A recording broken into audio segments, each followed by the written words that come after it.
நன்றி ஏசப்பா, நன்றி ஏசப்பா, நன்றி ஏசப்பா, நன்றி ஏசப்பா. கொடா கொடி நன்றி ஏசப்பா, நன்றி ஏசப்பா. நீ நல்லவர், நல்லவர் ஏசப்பா, நீர் நல்லவரப்பா, நல்லவரப்பா. ஆண்டவரே, நன்மை செய்கிறவரே, நாங்கள் நன்றியோடு நன்றியோடு துதிக்கிறோம், துதிக்கிறோம், துதிக்கிறோம், துதிக்கிறோம். இஸ்ரவேலின் துதிகளில் வாசம் பண்ணுகிறவரே ஏசப்பா, நாங்கள் நன்றியோடு துதிக்கிறோம் ஐயா. மை துதிக்கிறோம் அப்பா, மை துதிக்கிறோம் அப்பா ஏசப்பா. நன்றி செலுத்துகிற ஆண்டவரே, கொடா கொடி நன்றியப்பா, கொடா கொடி நன்றியப்பா, கொடா கொடி நன்றி ஏசப்பா. அந்த 11வது மாதம் 12ஆம் நாளில் ஆண்டவரே, நம்ம ஆலை வேளையில் உம்மை நோக்கி பார்க்க ஆலயத்தில் ஆண்டவரே, நீர் பாராட்டின தயவுக்காய் இரக்கங்களுக்காய் சோத்ரம் சோத்ரம் சோத்ரம் சோத்ரேசப்பா, சோத்ரேசப்பா. நீ தந்த பலத்திற்காய் சோத்ரப்பா, நீ தந்த சுகத்திற்காய் சோத்ரேசப்பா. நன்றியோடு துதிக்கிறோம். நன்றி செலுத்துகிற எல்லாரும் துதிப்போம். எல்லாரும் வாய்களை திறந்த ஆண்டவரே, நாங்கள் நன்றியோடு துதிக்கிறோம் ஐயா. எத்தனையோ பேர் இருக்கையில் ஆண்டவரே, எங்களை இங்கே கொண்டு வந்து நிறுத்தி இருக்கிறீரே ஆண்டவரே. நம்முடைய சமூகத்தில் நிற்க எங்கள் கிருபை தந்திருக்கிறீரே ஆண்டவரே. உமக்கு நாங்கள் நன்றி செலுத்துகிறோப்பா. நன்றி ஏசப்பா, கோடி நன்றி ஏசப்பா, கோடி நன்றி ஏசப்பா. நீரப்பா ஆண்டவரே, நேற்றும் இன்றும் என்றும் மாறாத எங்கள் நேசர் ஆண்டவரே. உம்மை நாங்கள் நன்றியோடு துதிக்கிறோம் ஐயா. உம்மை துதிக்கிறோப்பா, உம்மை துதிக்கிறோம் ஆண்டவரே.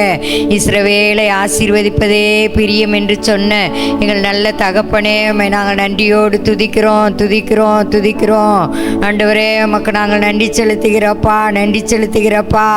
பயப்படாதே, நான் உன்னுடனே கூட இருக்கிறேன் என்று சொன்னவரே ஏசப்பா, உம்மை நாங்கள் நன்றியோடு துதிக்கிறோம், துதிக்கிறோம், துதிக்கிறோம் ஏசப்பா.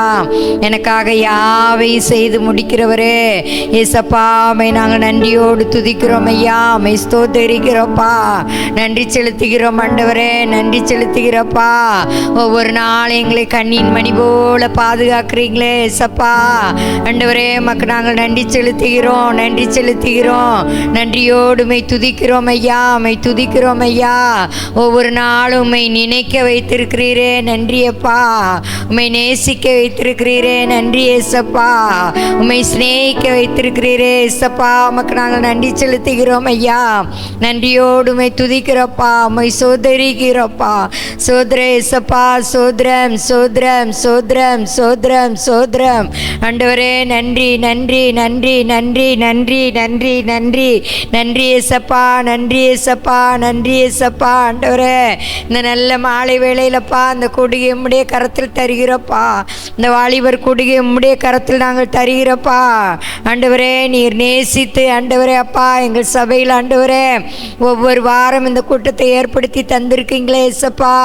உமக்கு நாங்கள் நன்றி செலுத்துகிறோம் ஐயா, நன்றி செலுத்துகிறப்பா, நன்றி செலுத்துகிறப்பா ஆண்டவரே. இதை பயன்படுத்தி கொள்ள ஆண்டவரே, ஒவ்வொரு வாலிப சகோதர சகோதரிகளுக்கு ஆண்டவரே நீர் ஒவ்வொரு நாளும் கிருபை தரும்படியாய் நாங்கள் அப்பா நன்றியோடு ஸ்தோத்திரிக்கிறோம் ஐயா. எங்கள் திருச்சபை பிள்ளைகள் எல்லாம் இதில் வந்து பங்கு பெற ஆண்டவரே, தடைகளை நீக்கி போடும்படியாய் நாங்கள் நன்றியோடு உம்மை துதிக்கிறோம் ஆண்டவரே. ஆமேனப்பா ஆண்டவரே. சோத்ரம் சோத்ரம் சோத்ரம்.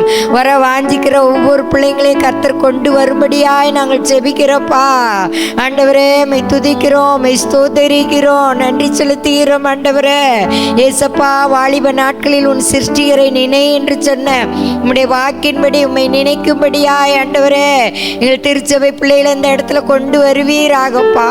நீங்கள் அழைத்து வரும்படியாய் நாங்கள் அப்பா ஒப்பு கொடுத்து ஜெபிக்கிறோம் ஆண்டவரே. நீங்கள் கூட்டி சேர்க்கும்படியாய் நாங்கள் ஜெபிக்கிறோம் ஆண்டவரே அப்பா. அந்த ஆலய நிரம்பத்தக்க ஆண்டவரே பிள்ளைகளை கொண்டு வருவீராகப்பா. நன்றி செலுத்துகிறோம் ஆண்டவரே. இந்த பொல்லாத உலகத்தில் தன் வாலிபத்தை காத்துக்கொள்ள ஆண்டவரே கர்த்தர் ஆண்டவரே இந்த நாளில் கொண்டு வரும்படியாய் நாங்கள் செபிக்கிறோப்பா. இந்த பொல்லாத உலகத்தில் பரிசுத்தமாய் வாழ ஆண்டவரே இந்த கூடுகையில் பங்கு பெற ஆண்டவரே ஒவ்வொரு வாலிய பிள்ளைகளுக்கு ஆண்டவரே நீங்க கிருபை பாராட்டும்படியாய் நாங்கள் நன்றியோடுமை துதிக்கிறோம், ஸ்தோத்தரிக்கிறோம்ப்பா. நீங்க வாங்கப்பா, நீங்க வாங்க ஆண்டவரே. ஐயா நீங்க வந்து இந்த கூடிய ஆசீர்வதிங்கப்பா ஆண்டவரே. என்னுடைய நாமத்தை உயர்த்துகிற எந்த இடத்துல ஆண்டவரே நான் வந்து உன்னை ஆசீர்வதிப்பேன் என்று சொன்னீரப்பா. உம்முடைய நாமத்தை பிரஸ்தாவப்படுத்துகிற ஆண்டவரே இடத்துல நீங்க வருவீங்கப்பா. நீங்க வந்து ஆசீர்வதிக்கும்படியா ஆண்டவரே இந்த கூடிய உம்முடைய கரத்துல ஒப்போடுக்கிறோப்பா. நீங்க வாங்க ஆண்டவரே. தொடக்கம் முதல் முடிவரை ஆவியானவரே எங்க மத்தியில நீங்க அசைவாடும்படியாய் நாங்களப்பா நன்றியோடுமை துதிக்கிறோப்பா. உம்முடைய மகிமை உம்முடைய பிரசன்னம் அந்த இடத்தை நிரப்பும்படியாய் ஆண்டவரே இயேசப்பா நாங்கள் நன்றியோடுமை துதிக்கிறோம், ஸ்தோத்தரிக்கிறோப்பா. ஒவ்வொரு பகுதியும் எங்களுக்கு ஆசீர்வதித்து தாங்கப்பா. தொடக்கம் முதல் முடிவு மட்டும் ஆண்டவரே நீங்க வந்து ஆசீர்வதித்து தாங்கப்பா ஆண்டவரே. நடத்துகிற உடைய பிள்ளைகளை ஒப்போடுக்கிறேனப்பா. நீங்க கரத்துல எடுத்து பயன்படுத்தும்படியாய் ஆண்டவரே நாங்கள் நன்றியோடுமை துதிக்கிறோப்பா. நீங்க பயன்படுத்துங்கப்பா பிள்ளைகளுக்கு ஆண்டவரே ஆசீர்வாதமாய் ஆண்டவரே பிரயோஜனமாய் இந்த கூடுகை இருக்கத்தக்கப்பா. நீங்க வந்து ஆசீர்வதித்து தரும்படியாய் நாங்கள் ஒப்போடுக்கிறோப்பா. இந்த கூடுகைக்கு விரோதமாய் செயல்படுகிற எல்லா எதிரான பலவானையும் இயேசு கிறிஸ்துவின் நாமத்தில் நாங்கள் கட்டுகிறோம் ஆண்டவரே. பிள்ளைகளை வரவிடாதபடி தடை செய்கிற கிரியைகளை இயேசுவின் நாமத்தில் நாங்கள் கட்டி போடுகிறோம் ஆண்டவரே. உம்முடைய ரத்தத்துக்குள்ளப்பா நாங்கள் ஒப்போடுக்கிறோம்ப்பா. நீங்க பொறுப்படுத்திக் கொள்ளுங்க, நீங்க ஆசீர்வதித்து தாங்க. எல்லா தடைகள் இயேசுவின் நாமத்தில் நீங்கட்டப்பா. இந்த நாள் வந்து நல்லதென்று காணத்தக்கதாக வந்த ஒவ்வொரு பிள்ளைகளையும் நீங்க ஆசீர்வதித்து அனுப்பும்படியாய் நாங்கள் ஜெபிக்கிறோம்ப்பா. உம்முடைய வல்ல கரத்துல தாழ்த்தி தருகிறோம் ஐயா. துதி கனம் மகிமை எல்லாம் எங்க அப்பா இயேசு ஒருவருக்கு மட்டும் செலுத்துகிறோம். மீட்பரோ இரட்சகருமாகிய இயேசு கிறிஸ்துவின் நாமத்தில் ஜெபிக்கிறோம் நல்ல தகப்பனே, ஆமென். எல்லாரும் கண்களை மூடி கொஞ்ச நேரம் ப்ரே பண்ணலாம். ஏசப்பா நீங்கள் தான் வந்து ஆளுகை செய்யணும், நான் இல்லை. நீங்கள் தான் என்னை மறைச்சு நீங்கள் தான் பாட்டு பாட வைக்கணும். நீங்கள் இந்த இடத்துல ஆளுகை செய்யுங்க ஏசப்பா. நீ இப்போ இயேசு கிறிஸ்துவின் நாமத்தில் ஜெபிக்கிறோம் பிதாவே, ஆமென். எல்லாரும் கொஞ்ச நேரம் அப்படியே ஸ்தோத்திரம் பண்ணுங்கள் வாயிலே. ஏசப்பா உமக்கு நன்றி, உமக்கு நன்றி, உமக்கு நன்றி, உமக்கு நன்றி. எல்லோரும் கண்களை மூடி எல்லோரும் ஸ்தோத்திரம் சொல்லுவோம். வாயை திறந்து ஏசப்பா உமக்கு நன்றி, உமக்கு நன்றி, உமக்கு நன்றி, உமக்கு நன்றி, உமக்கு நன்றி, உமக்கு நன்றி ஏசப்பா. நீ நல்லவர், வல்லவர், வல்லவர் ஏசப்பா. உமக்கு நன்றி, நன்றி, நன்றி ஏசப்பா. ஏசப்பா இந்த இடத்துல நீங்கள் ஆளுகை செஞ்சிட்ருக்கிறதுக்காண்டி உமக்கு ஸ்தோத்திரம் ஏசப்பா. ஏசப்பா உங்கள் ப்ரெசன்ஸை நாங்கள் ஃபீல் பண்ணிக்கிட்டு இருக்கிறதுக்காண்டி உமக்கு ஸ்தோத்திரம் ஏசப்பா. ஏசப்பா நீங்கள் இந்த இடத்துல வந்து ஆளுகை செய்யுங்க ஏசப்பா. அதுக்காண்டி ஸ்தோத்திரம், ஸ்தோத்திரம், ஸ்தோத்திரம் ஏசப்பா. உமக்கு நன்றி, நன்றி, நன்றி, நன்றி, நன்றி, நன்றி, நன்றி, நன்றி. என்னுயிரான உயிரான உயிரான இயேசு, என்னுயிரான உயிரான உயிரான இயேசு, என்னுயிரான இயேசு, என்னுயிரோடு கலந்தி என்னுயிரே நான் உம்மை துதிப்பேன். என் உயிரே நான் உம்மை துதிப்பேன். கையை உயர்த்தி என்னுயிரான உயிரான உயிரான இயேசு, என்னுயிரான உயிரான உயிரான இயேசு, என்னுயிரான இயேசு, என்னுயிரோடு கலந்தீர் என்னுயிரே நான் உம்மை துதிப்பேன். என் உயிரே நான் உம்மை துதிப்பேன்.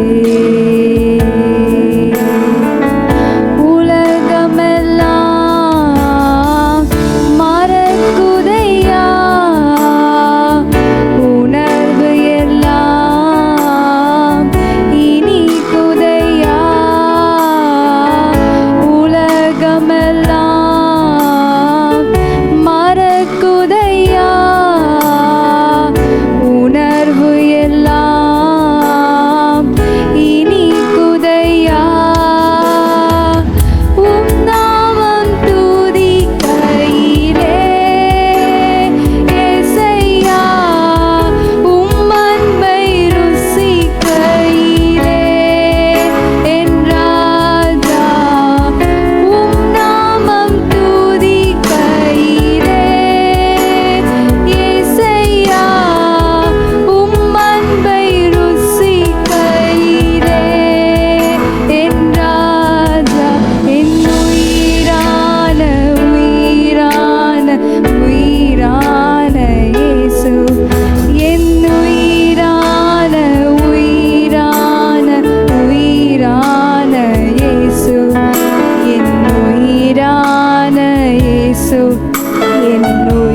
தந்தீர் என் உயிரே நான் உம்மை துதிப்பேன்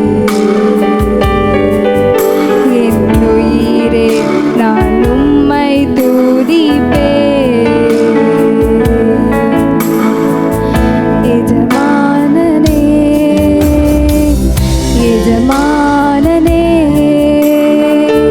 உம் சேவைக்காய் என்னை அழைத்தீர் எஜமானனே எஜமானனே உம் சேவைக்காய் என்னை அழைத்தீர் அழியும் என் கைகளை கொண்டு அழியாவும் ராஜ்யம் கற்க வைத்தியமான என்னை தெரிந்தெடுத்தீர் அழியும் என் உதடுகள் கொண்டு அழியாவும் வாஜ்யம் கற்க பெத்தனாய் வாழ்ந்த என்னை பிரித்தெடுத்தீர் ஆராதிப்பேன் அதை எண்ணியே வாழ்நாளெல்லாம் உம்மை மட்டுமே ஆராதிப்பேன் அதை எண்ணியே வாழ்நாளெல்லாம் உம்மை மட்டுமே ஆராதிப்பேன் ஆராதிப்பேன்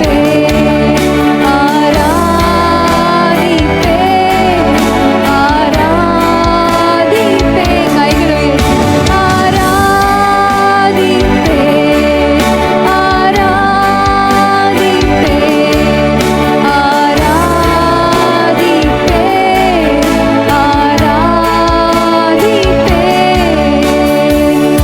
என்னில் என்ன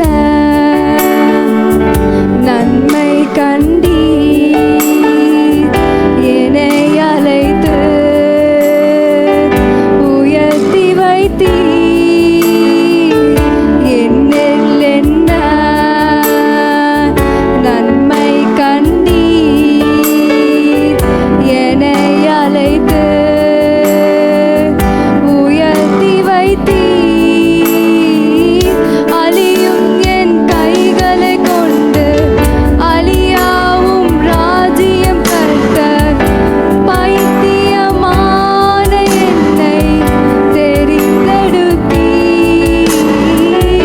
அழியும் என் உதடுகள் கொண்டு அழியாவும் ராஜ்யம் கற்க எத்தனாய் வாழ்ந்த என்னை பிரித்தெடுத்தீ கைகளை உயர்த்தி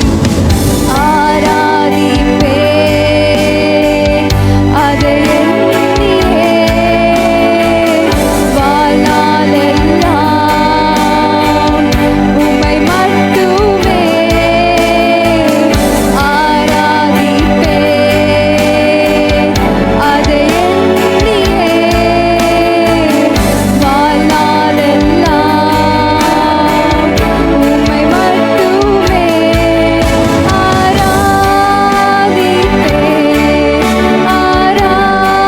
ஆராதிப்பேன்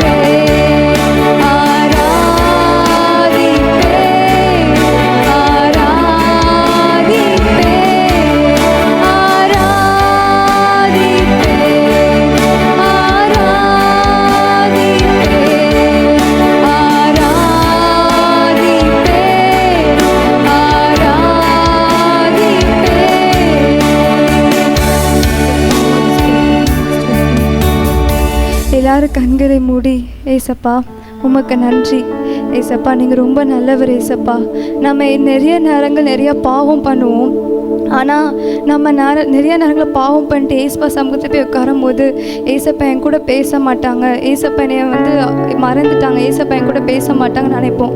ஆனால் உண்மைக்கு சொல்கிறேன், ஏசப்பா ரொம்ப ரொம்ப ரொம்ப நல்லவங்க. நம்ம என்றைக்கும் மனுஷங்க கூட மாறிடுவாங்க, ஆனால் மாறாத ஒரே தேவன் ஏசப்பா மட்டும்தான். அவங்கள மட்டும் நம்பிட்டு வாழ்க்கையை நீங்கள் கடந்து போங்க. கண்டிப்பாக ஏசப்பா உங்களுக்கு ஹெல்ப் பண்ணுவாங்க. கண்டிப்பாக ஏசப்பா நம்ம ஒரு நாளும் மறக்க மாட்டாங்க. அவருடைய பிரசன்னத்தில் கர்த்தர் நம்மை கொண்டு வந்திருக்கிறார். கர்த்தர் நல்லவர், அவருடைய கிருபை என்றும் உள்ளது, அவருடைய உண்மை தலைமுறை தலைமுறைக்கும் உள்ளது. அவர் நம்மத்தில் உலாவிக் கொண்டிருக்கிறார். நம்முடைய எல்லாவற்றையும் அறிந்த நபர், நம்மை நேசிக்கிற இயேசு கிறிஸ்து நம்மத்தில் உலாவிக் கொண்டிருக்கிறார். நம்மகிட்ட உள்ள நல்லதை மட்டும் அறிஞ்சு சிலர் உங்களை நேசிப்பாங்க. நம்மகிட்ட உள்ள எல்லாத்தையும் அறிஞ்சா நிறைய பேர் தூரமாக போயிடுவாங்க. ஆனால் எல்லாவற்றையும் அறிந்த ஒரு நபர் நம்மை நேசிக்கிறார்.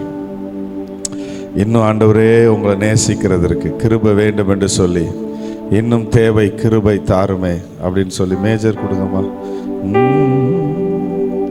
இன்னும் தேவை கிருபை தாருமே, இன்னும் தேவை கிருபை தாருமே. எத்தனை பேர் உண்மையா சொல்றீங்க, இன்னும் ஆண்டவர் அவருடைய கிருபையினால் என்னை நிரப்ப வேண்டும். அவருடைய ஆலயத்தில் அவருடைய கிருபை காலைதோறும் புதியவைகள் மட்டும் இல்லை, நம்ம எப்பெல்லாம் ஸ்தோத்தரிக்கிறோமோ, எப்பெல்லாம் ஜெபம் பண்றோமோ, அநேகருடைய ஸ்தோத்திரத்தினால் கிருபை பெருகுகிறது என்று சொல்லப்பட்டிருக்கிறது. எப்பெல்லாம் அநேகராய் கூடி ஆண்டவரை ஆராதிக்கிறோமோ, அப்பெல்லாம் கர்த்தருடைய இரக்கம், கர்த்தருடைய கிருபை, கர்த்தருடைய தயவு நன்மைக்கு எதுவாய் நம்மேல் இறங்கி வருகிறது. ஹல்லேலூயா. தீனம் அதிகாலையில் தேடும் புது கிருபை, தீனம் அதிகாலையில் தேடும் புது கிருபை, பலவீன சரீரத்திலும் நேரத்திலும், பலவீன சரீரத்திலும் மனம் தளர்ந்த நேரத்திலும் போதுமேவும் கிருபை தாருமே, போதுமேவும் கிருபை, தம் கிருபை பெரிதல்லோ என் ஜீவனிலும் அதே, இம்மட்டும் காத்ததுவே, இன்னும் தேவை கிருபை தாருமே, இன்னும் தேவை கிருபை. நல்ல உள்ளத்தினால திறந்து இன்னும் தேவை, இன்னும் தேவை கிருபை. அவருடைய கிருபை உங்களை உயர்த்த போதுமானது. இன்னும் தேவை, இன்னும் தேவை.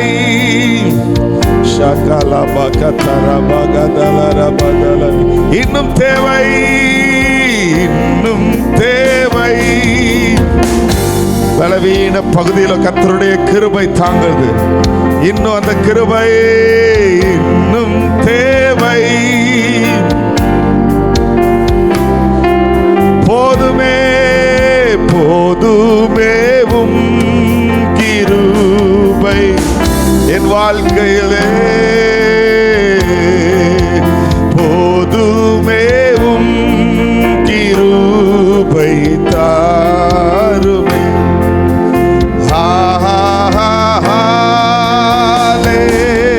ஹல்லேலூயா, ஹல்லேலூயா.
பலப்படுத்துகிறவரே உம்மை ஆராதிக்கிறோம். சுகப்படுத்துகிறவரே உம்மை ஆராதிக்கிறோம். எங்களோடு இடைபடுகிற இயேசுவே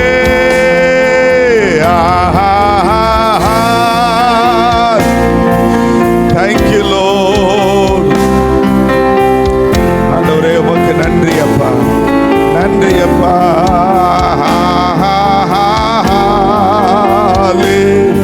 Hallelujah.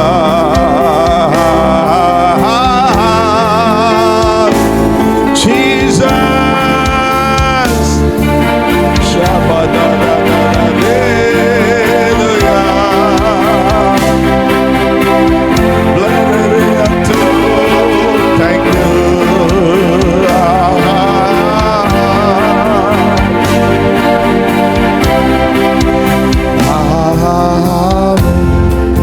எங்கள் மத்தியில் ஊலாவிடும் எங்களோடென்றும் வாசம் செய்யும். எங்கள் மத்தியில் ஊலாவிடும் எங்களோடென்றும். உண்மையா சொல்லுங்க, மீண்டும் கர்த்தர் என் பாளையத்திற்குள்ள எனக்குள்ள உலாவணும்னு ஒரு ஆசையோடு இந்த வார்த்தையை சொல்லுங்க. உங்களுக்கும் அவருக்கும் நடுவாய் இருக்கிற எல்லா பிரிவினையாகிய எந்த பாவமா எந்த பிரிவினை உங்களுக்கும் அவருக்கும் நடுவில் இருக்கலாம், கர்த்தர் அதை எடுத்து போட வல்லமை உள்ளவராக இருக்கிறார். ஜபத்தை கேட்கிறவர், வார்த்தையின்படியே இறங்கி வருவார். ஆண்டவரே எங்கள் மத்தியில் உலாவுன்னு சொல்ற உங்கள் வார்த்தையின்படி கர்த்தர் உங்களுக்குள் இறங்கி கிரியை செய்ய வல்லமையுள்ளவராக இருக்கிறார். பரலோக ராஜ்யம் பலவந்தம் பண்ணப்படுகிறது. நீங்களாம் ஆண்டவரே என்னோட நீங்க இருக்கணும், என் கூட நீங்க உலாவணும், என்னோட நீங்க இடைபடணும், உங்க பிரசனத்தை எங்களை வைத்து கொள்ளணும், உங்களை சந்திக்க ஆயத்தப்படுத்தணும். இந்த பூமியில என்ன நோக்கத்திற்காக என்னை வைத்தீரோ படைத்தீரோ அதை நிறைவேற்ற நான் என்னை விட்டு கொடுக்கிறேன். இந்த சமுதாயம், இந்த பூமியில் உள்ள மனிதர்கள் நீங்க பார்க்கறது உங்களை நடத்தக்கூடாது, உங்க பேரண்ட்ஸ் நடத்தக்கூடாது. ஒருவன் கிறிஸ்துவுக்குள் இருந்தால் புது சிருஷ்டியாய் இருக்கிறான். கிறிஸ்துவுக்குள் பிறந்த நீங்கள் அவரால் நடத்தப்பட வேண்டிய வாழ்க்கைக்குள் வர வேண்டும். அவருடைய சத்தத்திற்கு கீழ்ப்படுகிற பிள்ளைகளாக, அவரை பின்தொடர்வர்களாக நம்மை ஒப்பு கொடுக்கலாமா? கைகளை உயர்த்தி எங்களுக்குள் உள்ள அவங்க ஏசப்பா, எங்களுக்குள் வாசம் செய்யுங்க ஆண்டவரே. எங்க சிந்தைக்குள் நீங்க நிறைஞ்சு இருங்க, எங்க இருதயத்திற்குள் நீங்க நிறைஞ்சு இருங்க. நாங்க சிந்திக்கிறது, நாங்க பேசுறது அதிகமாய் உங்களை பற்றியாக மாறட்டும், உங்களுடைய ராஜ்யத்தை பற்றியதாக மாறட்டும், உங்களுடைய கிரியைகளை பற்றியதாக மாறட்டும், உங்களுடைய அதிசயங்களை பற்றியதாக மாறட்டும், நிர்வேதத்தில் செய்த அதிசயங்களை பற்றியதாக மாறட்டும். எங்களுடைய சிந்தை அதை சிந்திக்கட்டும். நீர் யார் என்பதை சிந்திக்கட்டும், நீர் பரிசுத்தர் என்பதை சிந்திக்கட்டும். உம்மோடு நெருங்க சிந்தனை அதற்கேற்றார் போல் நடக்கட்டும் ஆண்டவரே. உலக சிந்தை எடுத்து போடுங்க, பாவ சிந்தை எடுத்து போடுங்க. சிற்றின்பங்களுக்குடைய சிந்தை எடுத்து போடுங்க. பேரின்பமாகிய உம்மை அனுபவிக்க கிருபை தாங்க என்று சொல்லுகிறவர்கள் எங்கள் மத்தியில் உலாவிடும் எங்களோடென்றும் வாசம் செய்யும். எங்கள் மத்தியில்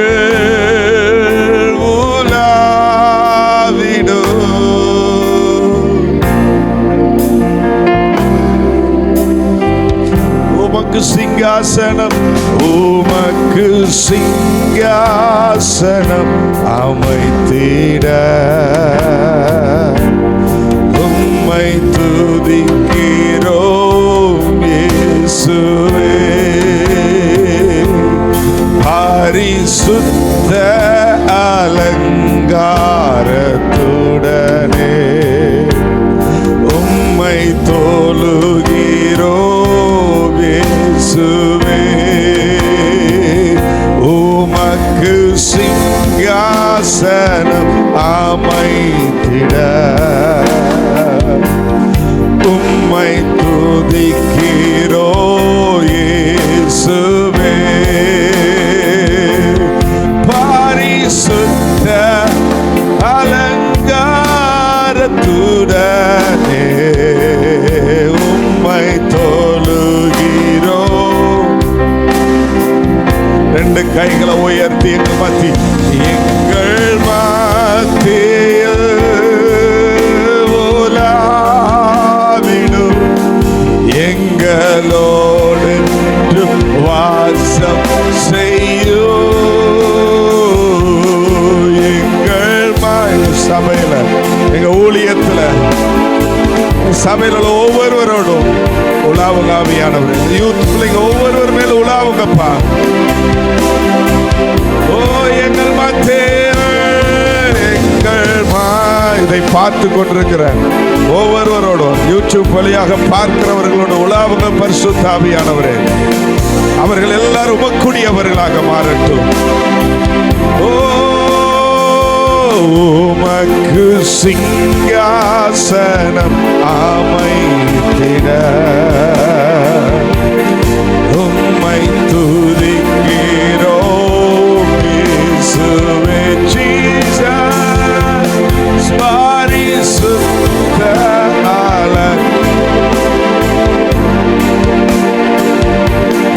உம்மை தொழுகிறோம்.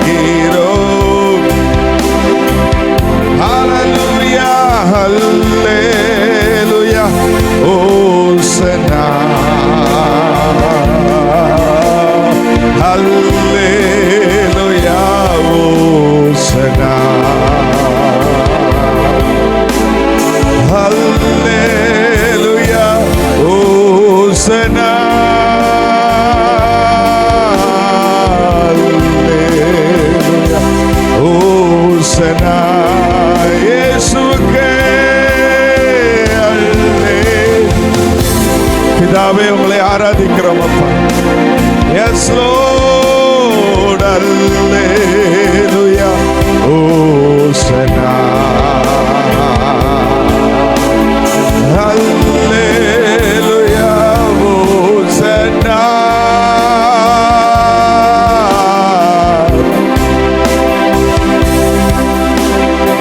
Thank you Lord. Hallelujah. Hallelujah. Hallelujah. Hallelujah.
Jesus. இந்த நாளில் நீங்க ஒவ்வொருவரையும் அழைத்து கொண்டு வந்ததற்கு நன்றி அப்பா. நன்றி அப்பா. எங்களோடு இடைபட போறதற்கு நன்றி. இடைபட்டு கொண்டிருக்கிறதற்கு நன்றி. இந்த ஊழியர்களை பயன்படுத்த போறதற்கு நன்றி. எங்களை மாற்ற போறதற்கு நன்றி. எங்களை வணைய போறதற்கு நன்றி அப்பா. Thank you Jesus. Thank you Jesus. Thank you. Thank you Jesus. எங்களோடு பேசுகிறவரே உமக்கு நன்றி அப்பா. Oh yes Lord. Thank you. Thank you Jesus. Thank you. Thank you Jesus. நல்ல இயேசுவுக்கு கைகளை தட்டி நம்மை உண்மையாய் நேசிக்கிறவருக்கு, நம்மை புறம்பே தள்ளாதவருக்கு, நம்மோடு இருக்கிறவருக்கு அவர் சொல்லியிருக்கிறார், இஸ்ரவேலே நான் எப்படி உன்னை கைவிடுவேன், நான் எப்படி உன்னை மறப்பேன். ஸ்திரீயானவள் தன் கற்பத்தின் பிள்ளைக்கு இறங்காமல் தன் பாலகனை மறப்பாளோ? அவர்கள் மறந்தாலும் நான் உன்னை மறப்பதில்லை என்று சொல்லியிருக்கிறார். அவர் இறங்குகிறவர், இரக்கத்தில் ஐஸ்வர்யம் உள்ள தேவன். நம்மோடு இடைப்பட்டு கொண்டிருக்கிறதற்காக மீண்டும் ஒரு விசை கைகளை உயர்த்தி நன்றி அப்பா. உடைய இரக்கத்திற்கு நன்றி, உடைய தயவுக்கு நன்றி, உடைய அன்பிற்கு நன்றி, எங்களை விட்டு கொடுக்காத அன்பிற்கு ஸ்தோத்திரம் அப்பா. நாங்கள் உம்மை விட்டு எவ்வளவு தூரமாய் போனாலும் எங்களை தேடி வந்து அணைக்கிற அன்புக்கு ஸ்தோத்திரம். காணாமல் போன ஆட்டை கண்டுபிடித்த தேவன் எங்களையும் அநேக தரம் கண்டுபிடித்து தேடி வந்து அணைத்தீரே, உமக்கு ஸ்தோத்திரம் அப்பா. எல்லா துதி கன மகிமை உமக்கு தருகிறோம். உங்களுக்கு எங்களை ஒப்பு கொடுக்கிறோம். இயேசுவின் நாமத்தில் கேட்கிறோம் எங்கள் அன்பின் பரலோக பிதாவே, ஆமென். ஹல்லேலூயா. எல்லாரும் இருக்கிற இடத்தில் அமர்ந்து கொள்ளலாம். ஹல்லேலூயா. ஆண்டுடைய வார்த்தையை நம்ம மத்தியில் கொடுக்க ரொம்ப நாளுக்கு அப்புறம் வந்திருக்கிறாங்க மகிழ்ச்சிபுரம் பாஸ்டர் அம்மா எஸ்தர். அவங்க ரெண்டு பிள்ளைங்களையும் கர்த்தருக்குள்ள அருமையாக வளர்த்தார்கள். அது எல்லாருக்கும் தெரியும். நம்ம சபைக்கு அடிக்கடி அவங்களுடைய அவங்க மருமகனும் அவங்க கல்யாணத்துக்கு முன்னாடியே நம்ம சபையில் வந்து அவங்க கிரேஸ் அவங்க ஆண்டுடைய ஊழியத்தை செய்வாங்க. கிரேஸுடைய அம்மா அப்பான்னா எல்லாருக்கும் தெரியும். அவங்க பேரை சொல்கிறது காட்டிலும் உங்கள் பிள்ளைங்க பேரை சொன்னால் எல்லாருக்கும் தெரியுது. எல்லா ஊர்லேயும் கிரேஸுடைய அம்மா அப்பா அப்படின்னு சொன்னால் அப்படி தான் நிறைய டைம் நிறைய பேர் சொல்லுவாங்க. அந்த அளவுக்கு அவங்க பிள்ளைங்களை ஆண்டவர் பிரகாசிக்க வைத்தார். அதற்கு நல்ல தகப்பன் தாயை கர்த்தர் அந்த பொண்ணுக்கு கொடுத்ததுனால, கிரேஸு கொடுத்ததுனால ஆவிக்குரிய சிந்தையோடு ஆவிக்குரிய எண்ணங்களோடு அவங்க வளர்த்தார்கள். இந்த பூமியில் பல எண்ணங்கள் இருக்கிறது. பிள்ளைங்களுக்குள்ள பெற்றோர்கள் நிறைய பேர் என் பிள்ளை இப்படி ஆகணும், நல்லா சம்பாதிக்கணும், இப்படிப்பட்ட எண்ணங்களையே வீட்டில் பேசி அதையே போட்டு சிந்தைக்குள்ளே போட்டதுனால உங்களுக்குள்ள அது ஒரு ஸ்ட்ராங் ஹோல்டாகி அதுக்கு நேராகவே உங்களை நடத்துவாங்க. இந்த உலகம் நடத்தும், பிசாசு நடத்துவான், மாம்சம் நடத்தும். எப்படியாவது நல்லா சம்பாதிக்கணும், எப்படியாவது நிறைய சொல்லப்போனால் நிறைய கேர்ள்ஸ்லாம் நிறைய மேக்கப் பொருள்லாம் வாங்கி அதை போட்டு அழகுபடுத்தணும்னு நினச்சி அந்த மாதிரி பல காரியத்திற்கு இந்த உலகத்திற்கு பின்பாக போகிற அந்த உலகத்தில் கர்த்தரோடு இணைத்து விடுகிற அந்த பெற்றோராக அந்த கிரேஸுக்கு கிடைச்சாங்க. அதனால் ஊழிய செய்ய நல்லா என்கரேஜ் பண்ணதுனால அவங்க ஸ்கூல் படிக்கும் போதே பலரை ஆண்டவருக்குள்ளே நடத்தி, ஞானஸ்தானத்திற்குள்ளே நடத்தி ஆண்டவரோடு இணைத்து விட்டாங்க. ஆண்டவருடைய அன்பை சொல்லி ஜெபம் பண்ணி, பிதாவானவர் ஒருவனை இழுத்து கொள்ளாவிட்டால் ஒருவனும் வரான். அப்போ அதை சும்மா செய்ய முடியாது. ஜெபம் பண்ணி ஒரு பாரத்தோட ஊழியம் செய்து அநேகரை நீதிக்கு உட்படுத்தினாங்க. இயேசு கிறிஸ்துவின் அன்பை புரிந்து கொள்ள அறிந்து கொள்ள அவங்க பிள்ளைங்களை ஆண்டவர் பயன்படுத்தினார். இன்றைக்கும் ஒரு பொண்ணு மிஷினரியாக இருக்கிறாங்க. கல்யாணம் முடிஞ்சு நல்லா படித்து இன்ஜினியர்லாம் படித்து மிஷினரியாக அனுப்பியிருக்கிறாங்க. இன்னொரு மூத்த பொண்ணு இங்கே திருநெல்வேலியில் நல்ல ஒரு மினிஸ்ட்ரி பண்ணிகிட்ருக்கிறாங்க. அந்த அம்மா உங்களோடு பேசினா அதிக பிரோஜனமாக இருக்கும். இன்றைக்கி நிறைய பேருக்கு எக்ஸாம் பசங்க சொன்னாங்க, நிறைய எக்ஸாம் இருக்குது, செமஸ்டர் ஆரம்பிச்சிருச்சுன்னு சொல்லி. ஓகே, அதனால் வந்திருக்கிற உங்களுக்கெல்லாம் செமஸ்டர் இல்லையா? யாரும் செமஸ்டர் இருக்குது? ஓ, யாரெல்லாம் காலேஜ் படிக்கிறீங்க? 2 பேருக்கு எக்ஸாம் இருக்கும்ல? ஓ, அதோடு வந்திருக்கீங்க, ரொம்ப சந்தோஷம். ஆண்டுடைய காரியத்தில் இப்படி தான் இருக்கணும், உற்சாகமாக. செமஸ்டர்லாம் உங்களை வாழ வைக்கிறத காட்டிலும் இயேசு உங்களை நல்லா வாழ வைப்பார். அவர் உங்களை உயர்த்துவார். எத்தனையோ பேர் படித்து, எனக்கு தெரிஞ்சு நிறைய பேர் நான் யூத்தை பார்த்துருக்கிறதுனால சொல்கிறேன், படிப்பு அவங்கள உயர்த்தினதை காட்டிலும் கர்த்தர் உயர்த்துறது பல மடங்கு அதிகமாக இருக்கிறது. படித்து, எனக்கு தெரிஞ்சு இன்ஜினியர்லாம் படித்து பல காரியங்களை படித்து 10,000 ரூபாய் 12,000 ரூபாய் சம்பளத்துக்கு இருக்கிற எத்தனையோ வாலிபர்கள் எனக்கு தெரியும். இன்றைக்கி வேலை இல்லாமல் இருக்கிற பல லட்சங்கள் போட்டு படிச்சிருக்கிறாங்க, கடன் வாங்கி படிச்சிருக்கிறாங்க, ஆனால் வேலை கிடைக்கல, கஷ்டப்படுறாங்க. ஆனால் கர்த்தருக்கு தன்னுடைய வாழ்க்கையை ஒப்பு கொடுத்து வாலிப நாட்களில் கர்த்தரோடு இணைஞ்சு ஊழியம் செஞ்ச பல வாலிப தம்பிமார்கள் இன்றைக்கி ஆசீர்வாதமாக இருக்கிறாங்க. அவங்க படிப்பு அவங்கள உயர்த்தலை, ஆண்டவர் அதையும் காண்பித்து கர்த்தரே உயர்த்தினார். அவங்க எதிர்காலத்தை ஆசீர்வாதமாக மாற்றி சபைக்கும் தேசத்திற்கும் அவங்கள ஆசீர்வாதமாக வைத்திருக்கிறார். அதனால் இன்றைக்கி எக்ஸாம் உங்களுக்கு நாளைக்கு இருந்தும் வந்திருக்கீங்க. கர்த்தர் உங்களோடு நிச்சயம் ஆண்டவருக்கு நீங்கள் முதலிடம் கொடுக்குறீங்க. இதை யூடியூப்பில் பார்க்குற நீங்களும் கொடுங்க. ஏன்னா நிறைய பேர் யூடியூப்பில் பார்க்குறாங்க, ஒவ்வொரு வாரமும் போடுறத பலர் பார்க்குறாங்க, போடலைன்னா கேட்குறாங்க ஃபோன் பண்ணி, யூடியூப்பில் போடுங்க யூத் மீட்டிங் அப்படிங்கிறாங்க. அது அவங்களுக்கும் ஆசீர்வாதமாக இருக்கிறது. ஹல்லேலூயா. முக்கியமாக ஒரு சின்ன அறிவிப்பு கொடுத்துட்டு 8:30 வரைக்கும் பாஸ்டம்மா நம்மளோட ஆண்டுடைய வார்த்தையை கொடுக்க போகிறாங்க, கேட்க போகிறீங்க. அது உங்களுக்கு புரோஜனமாக இருக்கும். வர்ற வாரம் இன்னொரு 2 நாள் வெள்ளி சனி 15, 16 ஆரோன் வினோத் அவங்க ஆண்டுடைய வார்த்தையை கொடுக்க தூத்துக்குடி பட்டணத்துக்கு வராங்க. சாக் ராபர்ட் அண்ணா வராங்க. அவங்களுடைய பாடல் ஆராதனை அநேகருக்கு பிரயோஜனமாக இருக்கிறது. தீர்க்க தரிசன பாடல் ஆராதனை, அவங்க பாடல் அநேகருக்கு ஆசீர்வாதமாக இருக்கிறது. கிளாடிபால் பாஸ்டர் நம்மளுடைய ஸ்தாபனத்தின் தலைமை போதகருடைய மூத்தசன், அவங்க தான் பெரிய சர்ச்சை அல்லேலூயா டவரை நடத்தி கொண்டிருக்கிறாங்க.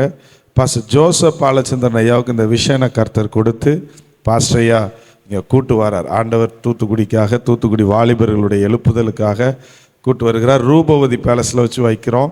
ஒவ்வொருத்தவங்களும் உங்கள் ஃப்ரெண்ட்ஸை கூட்டுவாங்க. கொஞ்சம் நேரத்துக்கு முன்னாடி சொன்னல கிரேஸ் அக்காவை பற்றி கேட்டிங்கல்ல, அவங்க அதே மாதிரி நீங்களும் ஊழியம் செய்யுங்க. கர்த்தருக்காக எப்படியாவது ஆண்டவரை பற்றி அறியாத ஒரு சிலரையாவது சொல்லி உங்கள் ஃப்ரெண்ட்ஸ் இருப்பாங்க. ரூபவதி பேலஸ் தான், மண்டபத்துக்கு தான், சர்ச்சைக்குன்னா சிலர் வரமாட்டாங்க, மண்டபத்துக்கு தான் மீட்டிங்குன்னு சொல்லி கூட்டுவாங்க.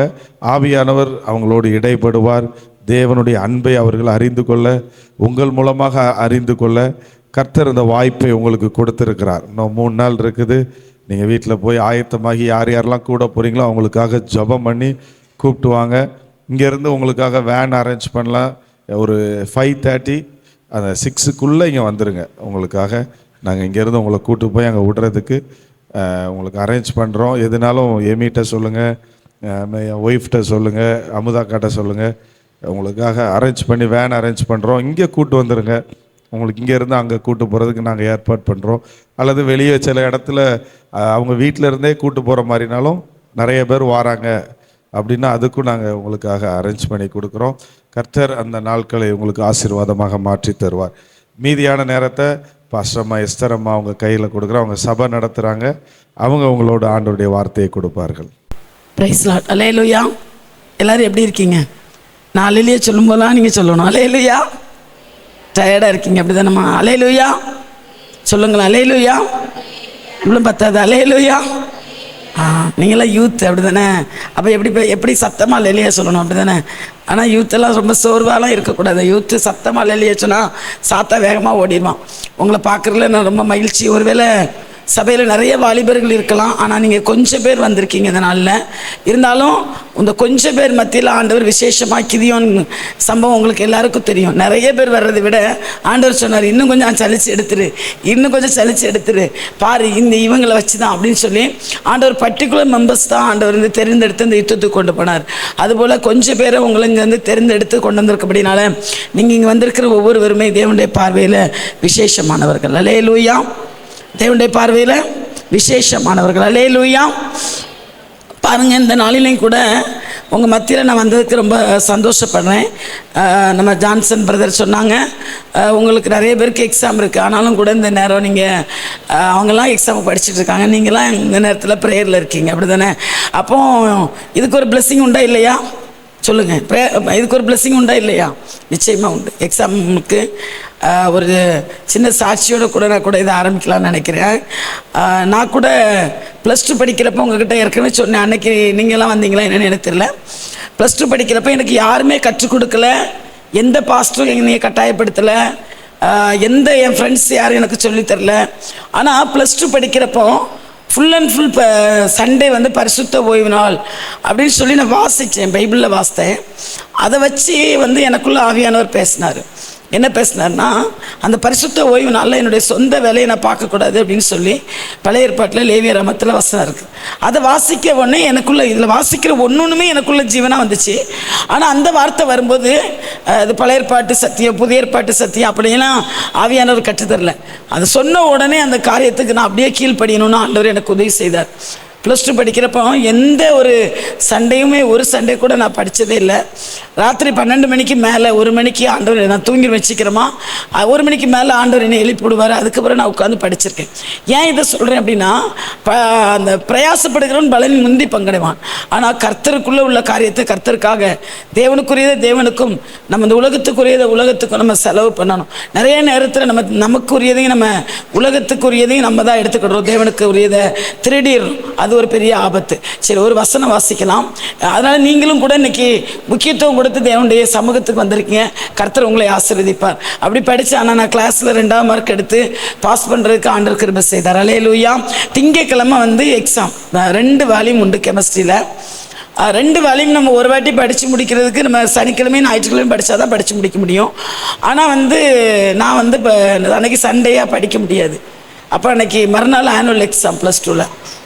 காலையில் ரொம்ப நேரம் தூங்கிட்டேன். காலையில் எழுந்திரிச்சு பார்க்குறேன், எனக்கு ஒரே பதட்டம். ஐயோ, நம்ம ஒரு புக்கு கூட இன்னும் ஃபுல்லாக ரீட் பண்ணி முடிக்கல, அதுக்குள்ளே நம்மளுக்கு இன்றைக்கி இப்போ திரும்ப எக்ஸாம் காலுக்குள்ளே போகணுமே அப்படின்னு சொல்லி காலையில் லேட்டாக எழுந்திரிச்சு எல்லாரையும் போல் கிளம்பி நான் போகிறேன். அப்போது ஒரு பதட்டமாக இருக்குது, ஒரு ஆட்டை ஃபுல்லாக ரீட் பண்ணலையே அப்படின்னு சொல்லிட்டு எனக்கு ஒரே பதட்டம். கெமிஸ்ட்ரி எக்ஸாமுக்கு நான் ஃபுல்லாக 2 வால்யூமை கூட ரீட் பண்ணவே இல்லை. ஏன்னா இன்றைக்கி சண்டே வைராக்கியம், எனக்குள்ளே ஒரு வைராக்கியம்.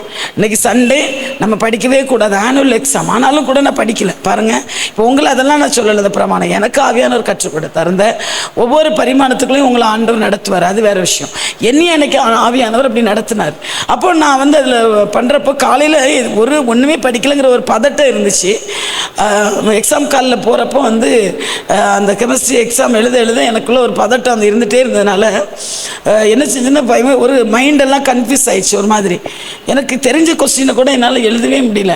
அப்போ நான் வந்து ஆண்டவர்கிட்ட கேட்கேன், ஆண்டவரே நான் ஓய்வு நாள் சொல்லி தான் படிக்காமல் இருந்தேன், ஆனால் இப்போ எனக்கு ஒரே கன்ஃபியூஸாக இருக்குது, மைண்டு எதுவுமே எழுதவே முடியல, எனக்கு ஒரு மாதிரி இருக்கே அப்படி சொல்லிட்டு அந்த எக்ஸாம் காலுக்குள்ளேயே ஒரு மாதிரி ரெஸ்ட்லெஸ்ஸாக தான் நான் இருந்தேன். எனக்கு நல்லா தெரிஞ்சிச்சு, நான் ரொம்ப ஒன்றும் அதில் கெமிஸ்ட்ரி பிடிக்கும், நல்லா படிப்பேன், ஆனால் அதில் நான் ஒன்றும் அட்டன் பண்ணல ரொம்ப பெருசாக. நிறைய வந்து அட்டன் பண்ணவே இல்லை, நல்லா தெரியும் எனக்கு. ஆனால் வந்து எக்ஸாம் எழுதி முடிச்சுட்டு வந்தோடனே கெமிஸ்ட்ரி மிஸ் கேட்டாங்க. நான் சொன்னேன், இல்லை எனக்கு ஏதோ ஒரு கன்ஃபியூஸ் ஆகிடுச்சு, என்னால் எழுத முடியல ஒன்றுமே, நான் எழுதலை. ஐயோ, நீ அட்டன்மெண்ட்டாக வந்திருக்கலாமே அப்படிலாம் சொன்னாங்க. நான் சொன்னேன், நான் எழுதவே என்னால் முடியல, நிறைய பிக்கோஸ்லாம் டச் பண்ணவே இல்லை, நான் விட்டுட்டேன் அப்படின்னு நான் சொன்னேன். உடனே அவங்க சொன்னாங்க, நீ கிளாஸில் நல்லா செய்வியே, ஏன் இப்படி விட்டுட்டு வந்தான்னு கேட்டாங்க. ரூமில் இருந்து அழுதேன். ஆனால் ஒன்று தெரிஞ்சு, ஆண்டவருக்கு தெரியும், ஏசப்பா நான் உங்களுக்காக தான் நான் அந்த வைராக்கியம் பாராட்டினேன், எனக்கு யாரும் சொல்லித்தரல, எனக்குள்ளே ஆவியானவர் இருந்து ஆரம்பத்துலேருந்து நான் அப்படி வந்தேன், அதனால நான் அப்படி வந்தேன் அப்படின்னு சொல்லி நான் வந்து ஆண்டவர் மேலே பாரத்தப்பட்டேன். பாருங்கள், எக்ஸாம் மார்க் வர்றப்போ எங்கள் கிளாஸில் நான் தான் கெமிஸ்ட்ரியில் ஃபஸ்ட் மார்க்கு. அல்லேலூயா. தேவனுக்கு அல்லேலூயா சொல்ல மாட்டேங்கடா, சொல்லுங்கள் அல்லேலூயா. ஆமாம், தேவனுக்கு என்று பிரயாசப்படுகிறவன் வந்து ஒரு நாளுமே வெட்கப்பட்டு போகமாட்டான். உங்கள் முன்னாடி நிற்கிற நான் சாட்சி. அல்லேலூயா. பாருங்களேன், எத்தனையோ தேவன் அறியாத பிள்ளைங்கெல்லாம் நல்லா படிப்பாங்க, ஆனால் அவங்க கூட அந்த கெமிஸ்ட்ரியில் ஃபஸ்ட் மார்க் எடுக்கல, ஆனால் ஃபஸ்ட் மார்க் எடுக்க ஆண்டவர் கிருபை செய்தார். அல்லேலூயா. நம்ம சர்ச்சை பொறுத்த வரைக்கும் இங்கே நிறைய செய்தி, நிறைய பெரிய பெரிய ஊழியக்காரங்க வந்து நிறைய பைபிள் வசனம்லாம் மெசேஜ் கொடுத்து நிறைய வந்து நான் யூடியூப்பில் பார்ப்பேன். நிறைய பெரிய ஊழியக்காரங்களாம் வந்து உங்களுக்கு செய்தி வேதத்திலேருந்து கொடுத்துட்டே இருக்காங்க. நீங்கள்லாம் பாக்கியவான்கள். அல்லேலூயா. எங்கள் சர்ச்சில் நாங்கள் வெளியேருந்து நிறைய ஊழியக்காரங்களாம் எங்கள் சர்ச்சுக்கு வர மாட்டாங்க. எங்கள் சர்ச்சு சின்ன சர்ச்சு, நாங்களே பிரசங்கம் பண்ணிக்கிடுவோம். ஆனால் இங்கே நிறைய பேர் வர்றாங்க. அப்படி தானே உங்கள் சர்ச்சுக்கு நீங்கள் அவ்வளோ பேர் ஏசப்பா உங்களுக்கு வந்து அனுப்பி தர்றாங்க அந்த வேதத்தை கற்றுக் கொடுக்கறதுக்கு. பாருங்கள், ஆனால் நீங்கள் வந்து இதில் நிறைய வளர்ந்துருப்பீங்க பைபிள் வசனத்தில் அப்படின்னு நான் நினைக்கிறேன். அது இருக்கட்டும். ஆனால் இன்றைக்கி நம்ம கொஞ்சம் பேர் தான் வந்திருக்கோம். ஆனால் ஆவியானவர் வந்து உங்ககிட்ட நிறைய எனக்கு பிரசங்கம் பண்ணணும் அப்படின்னு எனக்கு சொல்லித்தரல. இன்றைக்கி உங்களை ப்ராக்டிக்கலாக உங்கள் லைஃபு கர்த்தருக்குள்ளே நீங்கள் எப்படி வாழ முடியுது உங்களால்? இன்னைக்கு அழைக்கப்பட்ட தேவ பிள்ளைங்க மட்டும்தாங்க இருக்க முடியும். நீங்கள் விசேஷமானவர்கள், தேவனால் அழைக்கப்பட்டனால தான் இந்த இடத்துல இந்த வாலிபர் மீட்டிங்கில் நீங்கள் வந்திருக்கீங்க. நிறைய பிள்ளைங்க உங்கள் சபையில் நான் பார்த்துருக்கேன், 6வது நேரத்தில் வந்திருக்கேன். ஆனால் இன்னைக்கு கொஞ்சம் பேர் இருக்கீங்க. ஆனால் அந்த கொஞ்சம் பேருக்குள்ளேயும் ஒரு விசேஷித்த ஆவியை தேவன் இன்னைக்கு அனுப்ப போகிறார். அல்லேலூயா, அல்லேலூயா. ஆமாம், இன்றைக்கி அனுப்ப போகிறார். ஏன்னா நான் அதை விசுவாசிக்கிறேன். இன்றைக்கி நான் உங்கள்கிட்ட ப்ராக்டிக்கலாக தான் பேச போகிறேன். நான் அதுக்கு முன்னாடி நம்ம ஒரு வசனம் வாசித்து ஜெபம் பண்ணிவிட்டு உங்கள்கிட்ட ஒரு கேள்வியோடு நான் கூட ஆரம்பிக்கலாம் அப்படின்னு நினைக்கிறேன். யாக்கோபு 4ஆம் அதிகாரம் 5ஆம் வசனம். யாராவது ஒரு ஆள் வாசிங்க. புதிய ஏற்பாட்டில் 315ஆம் பக்கம்.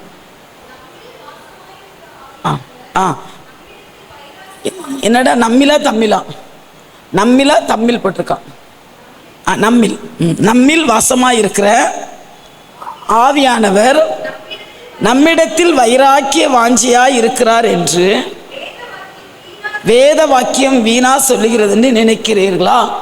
கண்களை மூடி ஒரு நிமிடம் நம்ம ஜெபிப்போம். இரக்கமுள்ள பிதாவே, உங்கள் வேத வசனத்தில் ஜீவன் இருக்குப்பா. இந்த வேத வார்த்தை எங்கள் கால்களுக்கு தீபம் ஆண்டவரே. அப்போ அந்த நாளில் கூட இந்த வாலிப தங்கச்சி தம்பி மத்தியில் ஆண்டவரே அப்பா வாசமாக இருக்கிற ஆவியானவர் என்று நாங்கள் இந்த வசனத்தில் வாசிக்கிறோம். ஆண்டவரே, ப்ராக்டிக்கலாக என்ன பேசணுமோ அந்த வார்த்தையை மட்டும் ஆவியானவர் அடியாருடைய வாயில் கொடுங்கப்பா. இந்த நல்ல நேரத்திற்காகவும் நன்றி தகப்படி. வந்திருக்கிற பிள்ளைகளுக்காகவும் நன்றி. உங்கள் கரத்தில் நாங்கள் ஒப்பு கொடுத்து செபிக்கிறோம். தொடர்ந்து இருக்க டைம் ஆண்டவரே நீங்கள் ஆண்டவரே எங்களுக்கு பிரசியஸாய் மாற்றித்தாங்க. இயேசுவின் நாமத்தில் செபிக்கிறோம் பிதாவே, ஆமென். அல்லேலூயா. இந்த நாளிலையும் கூட நீங்கள் வாசித்தீங்க இந்த வசனம். நம்ம கூட கடைசியில் அந்த பாடல் தான் பாடணும். நம்ம மத்தியில் உலாவுகிற ஆண்டவர், நமக்குள்ளே வாசம் பண்ணுகிற பரிசுத்த ஆவியானவர். அல்லேலூயா. இன்னைக்கு வாலிப தங்கச்சி தம்பி மத்தியில் இன்னைக்கு நிறைய பேருக்கு நிறைய கொஸ்டின் இருக்குது. அவங்கக்கிட்ட ஒரு கேள்வி கேட்கலான்னு நினைக்கிறேன். நம்ம வாழ்நாளில் இன்னைக்கு நாள் முடிஞ்சிச்சு அப்படின்னா அவங்க வயசு கூடுதா குறையுதா? இன்னைக்கு முடிஞ்சிச்சு, இந்த நாள் முடிஞ்சிச்சு, அப்படிதான். நம்ம அந்த நாள் முடிஞ்சிச்சு, இன்னும் 1 மணி நேரம், இப்போ இந்த செய்தி கொடுத்து முடிக்க இன்னும் 1 மணி நேரம் முடிஞ்சிடும். அப்போ உங்களுக்கு வாழ்நாள் கூடிக்கிட்டு இருக்கா குறையுதா? டைமிங் பாஸ் ஆக ஆக நம்ம வாழ்நாள் கூடுமா குறையுமா? கூடிக்கிட்டே போமா குறைஞ்சிட்டே போமா? ஏமா இவ்வளோ டவுட்டு? தெரியாதா? இப்போ நான் சொல்கிறேன், இந்த நாளில் நம்ம இந்த மெசேஜ் முடிக்க இன்னும் 1 மணி நேரம் நம்ம லாஸ் பண்ணிடுவோம், அப்படி தானே? அடுத்தது 1 மணி நேரம் லாஸ் ஆகும். அடுத்தது நமக்கு நைட்டு ஒரு 6 ஹவர்ஸ் நமக்கு லாஸ் ஆகுது. எல்லாமே நம்ம அந்த டைமெல்லாம் இழந்துடுறோம். முடிஞ்சிருச்சு, ஃபாஸ்ட்டாக முடிஞ்சு போகுது. ஆனால் முடிஞ்சு போக போக இந்த டைமெல்லாம் முடிஞ்சு போக போக 1 மினிட் முடிஞ்சிட்டா கூட உங்கள் வாழ்நாள் அந்த 1 மினிட் கூடுமா குறையுதா? பின்னாடி இருக்கவங்க யாராவது சொல்கிறீங்களா? குறையும். அல்லேலூயா. குறையுதுமா. ஏன் இவ்வளோ யோசிக்கிறீங்க? டைம் இங்கே வருது, உங்கள் வாழ்நாள் உங்களுக்கு குறையுதுன்னு அர்த்தம். நம்ம டைம் போக போக போக 1 மினிட் லாஸ் ஆனாலும் 1 மினிட் உங்கள் வாய்ஸில், இப்போ உங்களுக்கு 70 வயசு வச்சுருக்காருன்னா 69 வயசும் ப்ளஸ்ஸு 69 ப்ளஸ் அந்த 1 மினிட் குறைஞ்சிச்சு 70ல். சரியா? ஒவ்வொரு மினிட் குறைய குறைய உங்கள் வாழ்நாள், கடவுள் நமக்கு வச்சுருக்க வாழ்நாளில் எல்லாருக்குமே, மனுஷங்களுக்கு எல்லாருக்குமே நம்ம வாழ்நாள் என்ன செய்யுதுன்னா குறைஞ்சிக்கிட்டே வந்துட்டுருக்கு. அப்போ இன்றைக்கி கூட ஆண்டவர் நம்மக்கிட்ட என்ன கேட்குறாரு அப்படின்னா, அந்த நம்ம வாழ்நாள் ஒவ்வொரு நாளும் குறையுது. ஒன்று கேட்குறாரு, டைம் நம்ம சின்ன பிள்ளையிலே படிச்சிருக்கோம், டைம் இஸ் கோல்டு, அப்படி தானே? Time is gold. ஏன்னா ரொம்ப நமக்கு டைம் ஒரு பொன்னானது அப்படின்னு சொல்லி நம்ம படிச்சிருக்கோம். காலம் பொன்னானது அப்படின்னு நம்ம தமிழில் படிச்சிருக்கோம். அந்த பொன்னான காலங்கள் பொன்னானது. ஆனால் இந்த ஆண்டவர் சொன்னார், காலத்தை பிரயோஜனப்படுத்தி கொள்ளுங்கள்னு சொல்கிறாரு. நான் சொல்கிறேன், டைம் போக போக நம்ம வாழ்நாள் 70 வயசுலேருந்து அப்படி இப்போ 70 வயசு ஆண்டவங்களுக்கு நியமித்தா ஒரு நாள் போனால் அதில் ஒரு நாள் கம்மியாயிருது, ஒரு நாள் கம்மியாயிரும். 1 வருஷம் போனால் 69 வருஷம் தான் இன்னும் இருக்குது. அப்படி ஒரு கணக்கு. அப்போ அப்படின்னா என்ன அர்த்தம்னா நம்ம வாழ்நாள் குறைஞ்சிட்டே தான் வருது. இன்றைக்கி ஒரு கேள்வி கேட்குறேன். நம்ம வாழ்நாளில் நிறைய நேரம் நம்ம சரீர உறுப்பு நிறைய நேரத்தை டேக் ஓவர் பண்ணுது, எடுத்துக்கிடுது. அது எந்த உறுப்பு? நம்முடைய வாழ்நாளில் இன்றைக்கி 24 ஹவர்ஸ் இருக்குன்னா நம்ம வாழ்நாளில் நிறைய டைமை ஒரு உறுப்பு ரொம்ப டேக் ஓவர் பண்ணுது. அது என்ன உறுப்பு? இதே துடிப்பா? சரி பிரதர், நீங்கள் யூத் இல்லை அப்படின்னு நினைக்கிறேன். நீங்கள் யூத் இல்லைன்னு நினைக்கிறேன். உங்களுக்கு சாய்ஸ் இல்லை, உங்களுக்கு ஃபஸ்ட்டு சாய்ஸ். என்னம்மா? பிரதர் சொன்னாங்க ஹார்ட்டுன்னு சொன்னாங்க, இங்கே ஒரு தங்கச்சி சொல்கிறாங்க கண்ணுன்னு. அப்புறம் வேற என்னடா சத்தமாக சொல்லுங்கள், இதில் என்ன இருக்குது? அதுக்கு தான் இவ்வளோ தூரம் இவ்வளோ டிஸ்டன்ஸில் சண்டே மாதிரி நம்ம பிரசங்கத்துக்கு வைக்கக்கூடாது பிரதர். கொஞ்சம் பேர் வந்தாங்கன்னா இப்படி ரவுண்ட் அப் பண்ணிடணும், அப்போ தான் நமக்கு வசதியாக இருக்கும். இவங்களை எதுக்கு இவ்வளோ தூரத்தில் வச்சுக்கிட்டு இப்படி ஒரு ரவுண்ட் அப் பண்ணி உங்கள் மத்தியில் நான் ஒரு சேர் போட்டு உட்காந்தா போதும், சரியா? பெரிய பிரசங்க மீடமாக உட்காந்து பேசுகிறேன்னா உங்களுக்கு எடுபடாது மைண்டுக்குள்ளே. சொல்லுங்கள், என்ன உறுப்பு? என்ன உறுப்புமா?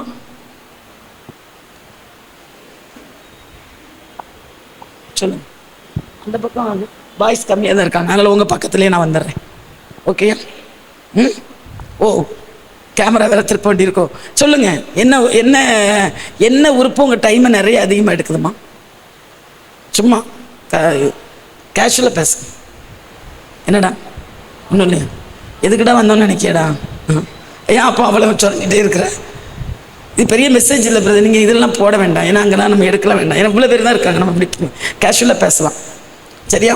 அதான் நான் பிரசங்கம் எடுக்கணும்னு சொல்லிட்டேன். சொல்லுங்கடா, எந்த உறுப்பு? இந்த தங்கச்சி சொன்னாங்க கண்ணுன்னு. என்னம்மா நீ சொன்னியடா? கண்ணுன்னு சொல்லியிருக்காங்க. வேற எந்த உறுப்புடா ரொம்ப நேரத்தை எடுக்குது? வாய். எமிமா சொல்கிறாங்க வாய் ரொம்ப நேரம் எடுக்குது. அவள் வாய் அவ்வளோ பார்க்க மாட்டேன், பார்த்ததே இல்லை, ஆனால் வாய் ரொம்ப நேரம் எடுக்குன்னு சொல்கிறா. சரி, ஓகே. வேற? சரி, உங்களுக்கு இல்லை இல்லை, இவங்களுக்கு கொஞ்சம் சான்ஸ் கொடுப்போம், நிறைய பேர் வாய் திறக்கலை. எந்த டைமாக நிறைய நேரத்தை எடுக்குது உன் உறுப்பில்? எந்த உறுப்பு நிறைய டைம் எடுக்குது? நான் உங்களுக்கு பிரசங்கம் மட்டும் பண்ணிகிட்டு இருந்தா நீங்கள் தான் இங்கே இருப்பீங்க, ஆனால் உங்கள் மூளை எங்கேயே போயிடும். இப்போ தான் கொஞ்சம் மூளை யோசிக்கிறீங்க, அது மூளை இன்னும் கொண்டே வரலன்னும், இங்கேயே கொண்டு வரலன்னும். இந்த கேட்குற கேள்விக்கு என்ன ஆன்சர் வரலனாலே நீங்கள் உங்கள் மூளை இன்னும் இங்கே வரலன்னு அர்த்தம். நீங்கள் தான் வந்திருக்கீங்க, உங்கள் மூளை இங்கேயே இருக்கு. என்னம்மா? நாக்கா? என்னம்மா? மூச்சு. சரி, மூச்சியா? பிரதர் சொன்னாங்க ஹார்ட்டு, இவங்க சொல்கிறாங்க மூச்சு, இவங்க சொன்னாங்க கண், அவங்க சொல்கிறாங்க மூளை. எந்த டைமே நிறைய நேரம் உங்கள் டைமை அது வந்து டேக் ஓவர் பண்ணிக்கிடுது, காலி பண்ணுது. இன்னும் சொல்ல போனால் எதை காலி பண்ணுது அதிகமாக? உங்கள் டைமை காலி பண்ணுது நிறைய நேரம். உங்களுக்கு அவங்க டைம் எல்லாம் எம்டி ஆக்கிட்டே இருக்குது. அது எந்த உறுப்புன்னு கேட்குறேன். கை வந்து அவ்வளோ வேலை செய்கிறா எமிமா டெய்லி. என்னம்மா அப்படிதானே? வீட்டில் அவ்வளோ வேலை பிள்ளை செய்யுது, கை வேலை செஞ்சுக்கிட்டே இருக்குது பிள்ளைக்கு, அந்த டைம் எல்லாம் வேலை செய்கிறதுலே போகுது அப்படின்னு சொல்கிறா. நீங்கள் என்ன சொல்கிறீங்கம்மா? நீங்கள் என்னடா சொல்கிறீங்க? உங்களுக்கு டைம் எங்கே போகுது? எங்கே நீங்கள் ரொம்ப ஸ்பெண்ட் பண்ணுறீங்க? எந்த உறுப்பு உங்களுக்கு ரொம்ப ஸ்பெண்ட் பண்ணுது உங்கள் டைமை? சொல்லுங்கள்.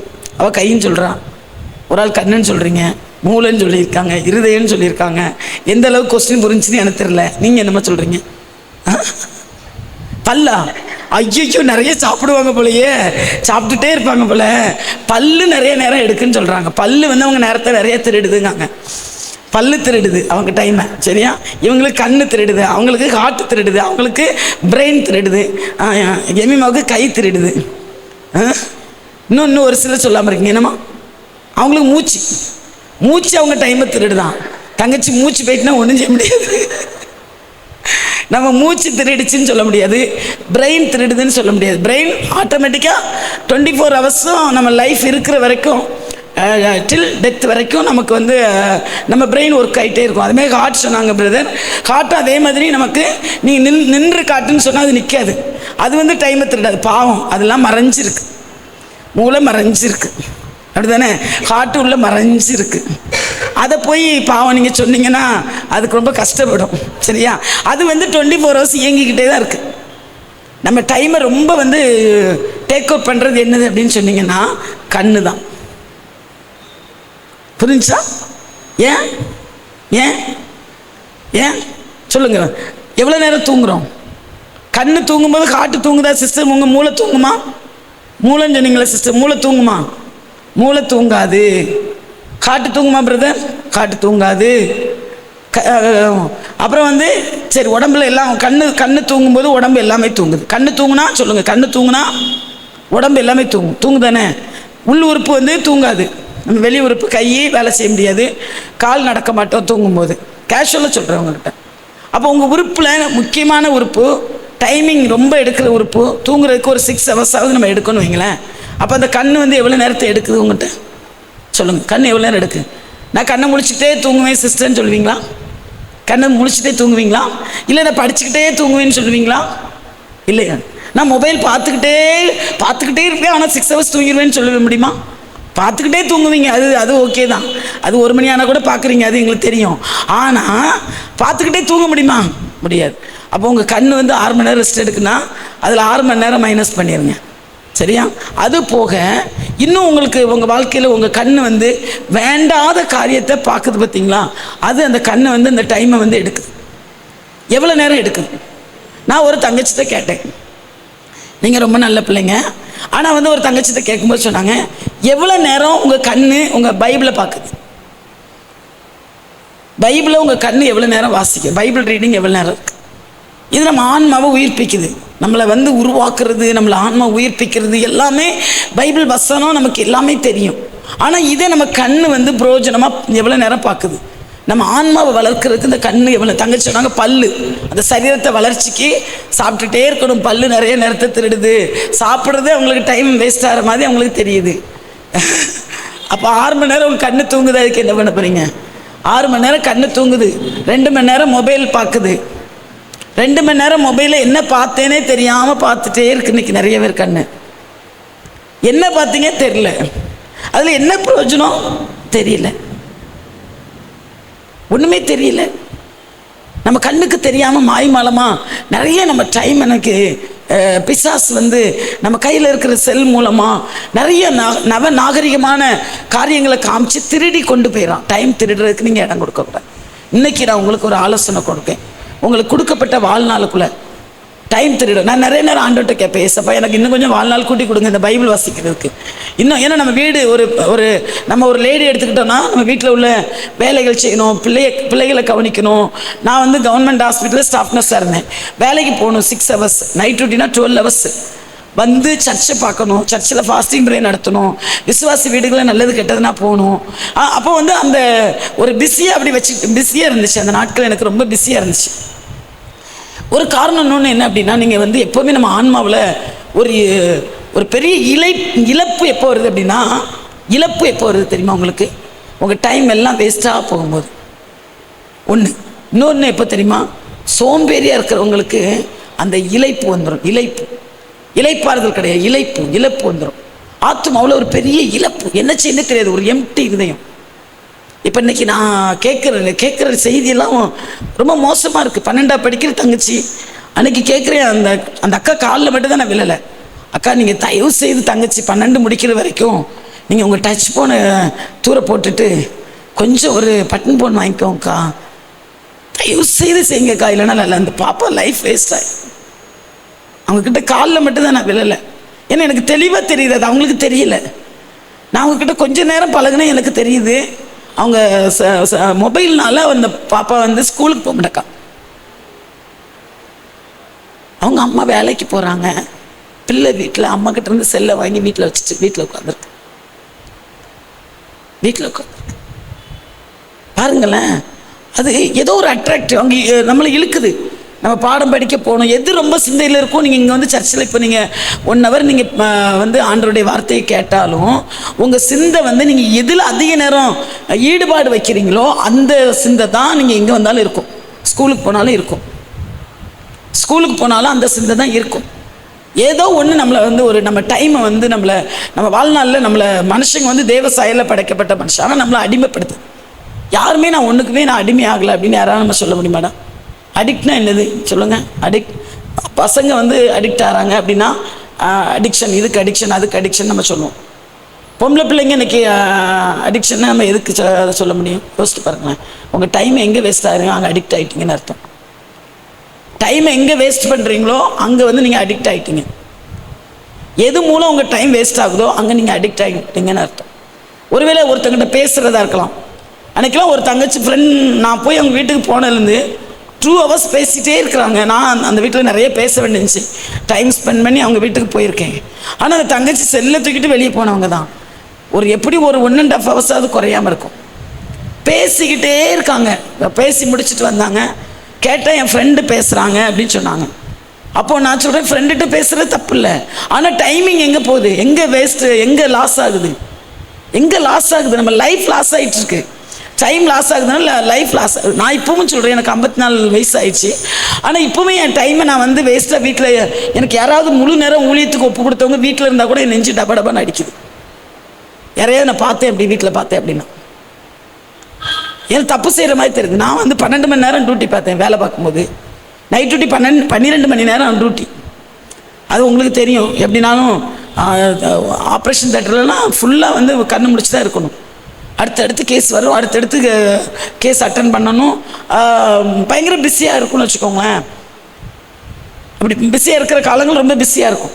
ஆனால் அது மத்தியிலையும் கூட அந்த டைம் வந்துட்டு வீட்டுக்கு வந்துட்டா, நான் ஊழியம் பண்ணிக்கிட்டே தான், நாங்கள் 15 வருஷம் வேலை பார்த்துட்டே தான் ஊழியம் பண்ணோம். வீட்டுக்கு வந்த உடனே நான் கொஞ்சம் நேரம் தூங்கிட்டா கூட டைம் வேஸ்ட் பண்ணுறேன் அப்படின்னு தோணும். ஏன் நான் 12 மணி நேரம் இப்போ முழு நேரமாக ஊழியத்துக்கு வந்திருக்கேன் விஆர்எஸ் கொடுத்துட்டு.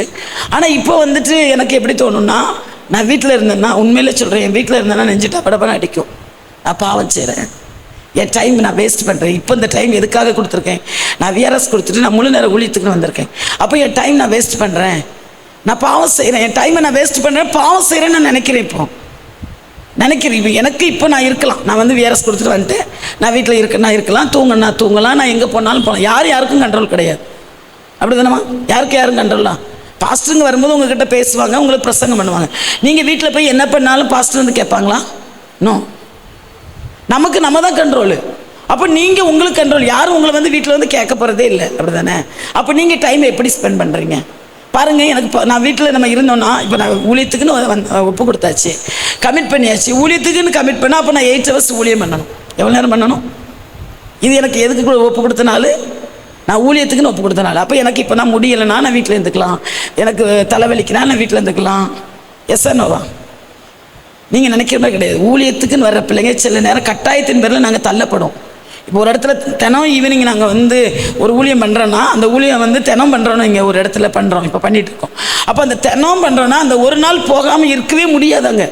எனக்கு தலை வெளிச்சாலும் நான் போகணும், எனக்கு கால் வெளிச்சாலும் நான் போகணும், போய் தான் ஆகணுங்கிறதுக்குள்ளே தள்ளப்பட்டுருவோம் ஊழியக்காரங்க. அது வேறு விஷயம். ஆனால் அதையும் மீறி நம்ம பகலில் வீட்டில் இருக்கணும், அந்த ஊழியம் இல்லாத நேரம் இருக்கலாம். ஆனால் பாவம் செய்கிறோம் அப்படிங்கிற ஒரு உணர்வு வருது. ஆனால் ஏன் இன்றைக்கி நிறையா உங்களுக்கு கூட நான் சொல்கிறேன், டைம் வேஸ்ட் பண்ணிங்கன்னா நம்ம அது ஒரு பாவம் தான். டைம் வேஸ்ட் பண்ணோன்னா, ஏன்னா கடவுள் உங்களுக்கு கொடுத்துருக்காரு, உங்களுக்கு வந்து ஒரு 60 வயசு 70 வயசு வரை வாழ்நாள் கொடுத்துருக்காருன்னா, நீங்கள் நிறைய டைம் இன்றைக்கி வேஸ்ட் பண்ணிங்கன்னா நீங்கள் வந்து அதில் வந்து நம்ம பாவம் செய்கிறோன்னு அர்த்தம். நீங்கள் பெரிய பாவம் செய்யாமல் இருக்கலாம், ஆனால் டைம் வேஸ்ட் பண்ணிங்கன்னா பாவம் செய்கிறீங்க. ஒரு தங்கச்சிட்ட கேட்டேன், பைபிள் எவ்வளோ நேரமாக ரீட் பண்ணுவான்? 1/2 hour ரீட் பண்ணுவேன். நாங்கள் எனக்கு சந்தோஷமாக இருந்துச்சு. பரவாயில்லையே, இந்த யூத்தில் இவ்வளோ நேரம் நீங்கள் பைபிள் 1/2 மணி நேரம் ரீட் பண்ணுற பெரிய காரியமே தங்கச்சி அப்படின்னு. அப்புறம் மெதுவாக கேட்டேன், மொபைல் எவ்வளோ நேரம் யூஸ் பண்ணுவீங்க அப்படின்னு கேட்டோன்னே, குறைஞ்சது ஒரு எப்படியும் ஒரு அப்படி முழுங்கி ஒரு 1.5 hours அப்படின்னு சொன்னாங்க. எவ்வளோ நேரம் 1.5 hours. ரொம்ப கம்மி என்னம்மா? 1.5 hours பைபிள் ரீடிங் எவ்வளோ நேரம்? அப்போ எது வழி நடத்தணும்ல? எது வழி நடத்தும்? எதுக்கு அதிக நேரம் நீங்கள் செலவு பண்ணுறீங்களோ அதுதான் நம்மளை வழி நடத்தும். இந்த வாலிப வயசில் உங்களுக்கு ஜான்சன் பிரதர் சொல்லும்போது சொன்னாங்கல்ல, வழி நடத்துது, மாம்சம் வழி நடத்தும், நம்மளை ஆவி வழி நடத்தும், ஆவியானவர் வழி நடத்துவார். இன்றைக்கி என்ன வழி நடத்தல நம்ம போயிட்டுருக்கோம். நம்ம இன்றைக்கி என்ன வழி நடத்தல? நீங்கள் வழி நடத்துதல போகிறீங்களா? எப்படி போகிறீங்க? உங்கள் வாலிப வயதை எப்படி நீங்கள் நேரம் செலவு பண்ணுறீங்க? உங்கள் நேரத்தை தான் நான் இன்றைக்கி கேட்குறேன். எப்படி நம்ம செலவு பண்ணுறோம்? நம்மளுக்கிட்ட ஆண்டவர் கணக்கு கேட்பார். நீங்கள் வீட்டில் இருந்தாலும் கூட நேரம் செலவு பண்ணுறதுல பாவம் செய்கிறோம் அப்படின்னு இன்றைக்கி ஆண்டவர் உணர்த்துறாரு. எஸ்ஸா நோவா? நோன்னு சொல்கிறவங்களும் சொல்லலாம். சரி, அவங்களுக்கு இப்போ பேப்பர் கொடுப்பாங்க, என் நேரத்தை நான் வீணாக செலவு பண்ணுமே எனக்கு தெரியல, மனசில் என் நேரத்தை கரெக்டாக தான் செலவு பண்ணுறேன்னா பண்ணுங்க. இல்லைனா என் நேரத்தை உங்களுக்கு என்ன வீக்னஸ் இருக்கோ நீங்கள் அதை சொல்லலாம். சரி, அதுக்கு நான் வசனம் எடுத்து பிடிச்ச உடனே நீங்கள் சொல்லணும். இப்போ நம்ம இன்றைக்கி ஒரு வசனம் வாசித்தோம், யாக்கோபு 5ஆம் அதிகாரம் 4ஆம் அதிகாரம் 5வது வசனம். என்ன வசனமாக வாசித்தோம்? நம்மில் வாசமாக இருக்கிறன்னா என்ன அர்த்தம்? இன்றைக்கி நிறைய நேரம் நீங்கள் டிசிஷன் எடுக்கிறீங்க, நல்ல ஒரு டிசிஷன் எடுக்கிறீங்க. இன்னைக்கு இங்கே வந்து பிரசங்கம் கேட்டு போனோன்னே, ஐயோ இந்த ஊழியக்கார மாதிரி நம்மளும் மாறணும், ஆண்டவரே என்னையும் பயன்படுத்துங்க ஏசப்பா, நீங்கள் நிறைய டிசிஷன்லாம் எடுக்கிறீங்க. ஆனால் நீங்கள் சொல்கிறீங்க, இக்கா நாங்கள் நிறைய எடுக்கிறோம், ஆனால் சோர்ந்து போயிடுறோமே. பாப்பா நேரே என்னையை பார்க்கலாம், கண்ணா அங்கே பார்க்கணும் இல்லை, அதுக்கு தான் பக்கத்தில் வந்திருக்கேன். சரியா? அப்போ வந்து நீங்கள் வந்து உங்களுக்கு வந்து நீங்கள் வந்து நிறைய நேரம் உங்களுக்கு கொடுத்துருக்காரு கடவுள். 24 hours கொடுத்துருக்காரு. எப்படி நம்ம நேரம் செலவு பண்ணுறோம் அப்படிங்கிறதுக்கு. ஆனால் இன்றைக்கி வந்து நம்மளுக்கு மேலே வாசமாக இருக்கிற ஆவியானவர் உங்களை வழிநடத்த போகிறார். இன்றைக்கி ஆவி எதனால் உங்களால் அந்த வந்து உங்கள் வாழ்நாளில் அந்த டைமை கரெக்டாக ஃபாலோ பண்ண முடியல. ஏன் வாழ முடியல? இங்கே வர்ற ஊழியக்காரங்களை பார்த்த உடனே உங்களுக்கு தோணும், ஐயோ நம்மளும் இதே மாதிரி எடுக்கணும். இன்றைக்கி போய் நம்ம நல்ல அவங்க பிரசங்கம் கேட்டோன்னு நினைப்பீங்க, இன்றைக்கி நம்ம நல்லா ஜெபம் பண்ணணும், நம்ம நிறைய பைபிள் வாசிக்கணும். 2 நாள் வாசிப்பீங்க, அடுத்தது உங்களால் வாசிக்கவே முடியாது. எஸ் தானே? அப்படி தானம்மா? அடுத்து நல்லா ஜெபிக்கும்னு நினைப்பீங்க, கண்டினியூஸாக உங்களால் ஜெபம் பண்ணவே முடியாது. யாராவது ஒருத்தங்க ஊழியக்காரங்க வந்திருப்பாங்க, அவங்க சொல்லுவாங்க, நாங்கள் அதிகாலையில் ஜெபிக்கிறோம், அதிகாலையில் 8 மணிக்கு ஜெபிக்கிறோம், ஆண்டவர் எங்களை இப்படி பயன்படுத்துகிறோம், ஐயோ நம்மளும் இனி அதிகாலையில் ஜெபிக்கணும். நிறைய முடிவு எடுப்பீங்க, ஆனால் முடிவு எடுக்கிறீங்க, உங்களால் நிற்க முடியல. அப்படி தானே? நிற்க முடியல. தொடர்ந்து நிற்க முடியாது. என்ன காரணம் நீங்கள் நினைக்கிறீங்க? தொடர்ந்து நீங்கள் ஆண்டவர் கூட வந்து ட்ராவல் பண்ண முடியல. தொடர்ந்து ஆண்டவர் கூட உங்கள் வழி பிரயாணம் இல்லை. அதுக்கு காரணம் என்னன்னு நீங்கள் என்ன நினைக்கிறீங்க? அதுக்கு காரணம் என்ன? ஆண்டவர் கூட என்னால் வழி நடக்க முடியல, ஆண்டவர் கூட என்னால் ட்ராவல் பண்ண முடியல. ஆண்டவர் இருக்காருக்கா, நாங்கள் சர்ச்சுக்கு வருவோம், காணிக்க போடுவோம், போயிடுவோம், அதுக்கு ஆண்டவர் இருப்பார். அப்புறம் அடுத்த ஞாயிற்றுக்கிழமை வருவோம், திரும்ப என்னமோ சொல்லுவாங்க, நாங்கள் இங்கே இருப்போம் போவோம் அப்படின்னு சொல்லுவோம். ஆனால் நான் என்ன சொல்கிறேன்னா, நீங்கள் ஆண்டவர் கூட உங்களால் வழி நடக்க முடியல. பேப்பர் கூட அவங்களே கொஸ்டின் எழுதிவிட்டோம், ஆண்டவர் கூட என்னால் வழி நடக்க முடியுதா? நீங்கள் தான் உங்களால் நீங்கள் எழுதணும் அதுக்கு ஆன்சர். உங்களால் வழி நடக்க முடியுதா? நீங்களே யோசித்து பாருங்களேன். எந்த இடத்துல நீங்கள் வில்லுறீங்க நீங்கள் யோசித்து பாருங்கள். சரி, நம்ம நிறைய பேர் இல்லை, பெரிய பிரசங்கம் வேண்டாம், நீங்கள் யோசிங்க. நிறைய வாட்டி நீங்கள் டிசிஷன் எடுத்திருக்கீங்க, கர்த்தர் உங்களை விசேஷங்களாக தேர்ந்தெடுத்திருக்காரு. அப்போ ஏன் நீங்கள் வந்து ஆண்டவருக்காக வாழ முடியல? வாழ முடியுங்கிறதுனால தான் ஆண்டவர் தேர்ந்தெடுத்திருக்காரு. சரியா? வாழ முடியுங்கிறதுனால தான் தேர்ந்தெடுத்திருக்காரு. அப்போ உங்களுக்கு எந்த இடத்துல நிற்க முடியல? என்ன சோதனையினால நீங்கள் வந்து கீழே விழுறீங்க? எதில் நீங்கள் வீக்காக இருக்கீங்க? ஏன்? உங்களுக்கு நிறைய கேள்வி இருக்குல்ல. அந்த வாலிப வயசில் உங்களுக்கு உங்கள் உள்ளத்தில் நிறைய கேள்வி இருக்குது. நானும் இப்படி வாழ விரும்புகிறேன்க்கா, ஆனால் முடியல அப்படின்னு நீங்கள் சொல்கிறீங்க. சரியா? எது உங்களுக்கு இருக்கிற கேள்விகளை நீங்கள் இதில் தாராளமாக நீங்கள் எழுதலாம். ஆனால் எப்போ தெரியுமா? நான் வசனம் சொல்லி முடிச்சோம். பாஸ்டர் யாக்கோப் 4:5 கர்த்தருடைய ஆவியானவர் எங்கே வாசமாக இருக்காரோ? எங்கடா இவன் எங்கே வாசமாக இருக்காரு? சொல்லுங்கள், எங்கே வாசமாக இருக்காரு? எங்கே வாசமாக இருக்காரு? ஏன் தெரியுமா? ஆண்டவர் கூட ட்ராவல் பண்ண முடியல. நீங்கள் தனியாக ட்ராவல் பண்ணுறீங்க. நிறைய வாட்டி தனியாக ட்ராவல் பண்ணிங்கன்னா உங்களால் பண்ண முடியாது. ஆண்டவர் சொல்லியிருக்காரு, நீங்கள் தனியாக ட்ராவல் பண்ணால், ஊழியக்காரராக இருந்தால் கூட எங்கள் ட்ராவல் ஓடாது. தனியாக நான் ட்ராவல் பண்ணால் என்னால் முடியாது. ஆனால் அங்கே தனியாக நாங்கள் பண்ண முடியாது, நீங்களும் பண்ண முடியாது. நீங்கள் நிறைய நேரம் தனியாக ட்ராவல் பண்ணுறீங்க, உங்கள் பலத்தில் பண்ணுறீங்க, உங்கள் ஞானத்தில் பண்ணுறீங்க, ஆனால் உங்களால் ஓட முடியல. பாதியில் எப்படி ஸ்டக்கப் ஆகுது. காரணம் என்ன தெரியுமா? அப்படி நம்மளே ஓடுறதா இருந்தால் இயேசு கிறிஸ்து இந்த வசனம் சொல்ல மாட்டார். அப்போஸ்தலரில் ஆண்டவர் உயிர்த்தெழுந்து 40 நாள் அவர் பரத்துக்கு எடுத்துக்கொள்ளப்படும் போது சீஷர்கள்லாம் வானத்தை அண்ணாந்து பார்க்குறாங்க. அப்போஸ்தலர் 1 அதிகாரம் இருக்குது, நீங்கள் பிறகு வாசிக்கணும். அதை சொல்கிறேன், இந்த சம்பவத்தை சொல்லிக்கிறேன். எல்லாரும் வானத்தை அண்ணாந்து பார்த்துட்டு இருக்கிறாங்க. அப்போ ஆண்டவர் 2 தூதர்கள் வந்து சொல்கிறாங்க, எதுக்கு இப்படி அண்ணாந்து பார்த்துட்டு இருக்கீங்க? இயேசு எப்படி வானத்துக்கு எடுத்துக்கொள்ளப்பட போகிறாரோ அப்படியே வருவார், அப்படி உங்ககிட்ட வருவார் அப்படின்னு சொல்கிறார். ஆனால் அதுக்கு முன்னாடி ஆண்டவர் வாக்கு கொடுக்காரு, உங்களை தேற்றும்படியாய் நான் போய் உங்களுக்கு ஒரு இடத்தை ஆயத்தப்படுத்த போகிறேன். ஆனால் நான் போகும்போது, நான் போகிறது உங்களுக்கு நலமாக இருக்கும், நான் போய் உங்களை தேற்ற வாழவே நான் உங்களுக்கு அனுப்ப போகிறேன். இன்றைக்கி உங்களுக்கு நான் ஒரு காரியம் கற்றுக் கொடுக்க வந்திருக்கேன். உங்கள் டைம் வேஸ்ட் ஆகுது, நிறைய டைம் பாஸ் பண்ணிகிட்டே இருக்கீங்க. ஆனால் இன்றைக்கி ஒரு காரியம் உங்களுக்கு நான் வந்து கற்றுக் கொடுக்க விரும்புகிறேன். என்ன அப்படின்னா, உங்கள் தனி ட்ராவலில் முடியாது. அப்போ நீங்கள் ஒரு ட்ராவல் நீங்கள் பண்ண போகிறீங்க. என்ன அப்படின்னா, பரிசுத்த ஆவியானவர் கூட நீங்கள் ட்ராவல் பண்ண போகிறீங்க. என்ன பண்ண போகிறீங்க? பரிசுத்த ஆவியானவர் கூட நீங்கள் ட்ராவல் பண்ண போகிறீங்க. சொல்லுங்கள், பரிசுத்த ஆவியானவர் கூட ட்ராவல். எத்தனை பேருக்கு பரிசுத்த ஆவியானவர் கூட ட்ராவல் பண்ணி பழக்கம்?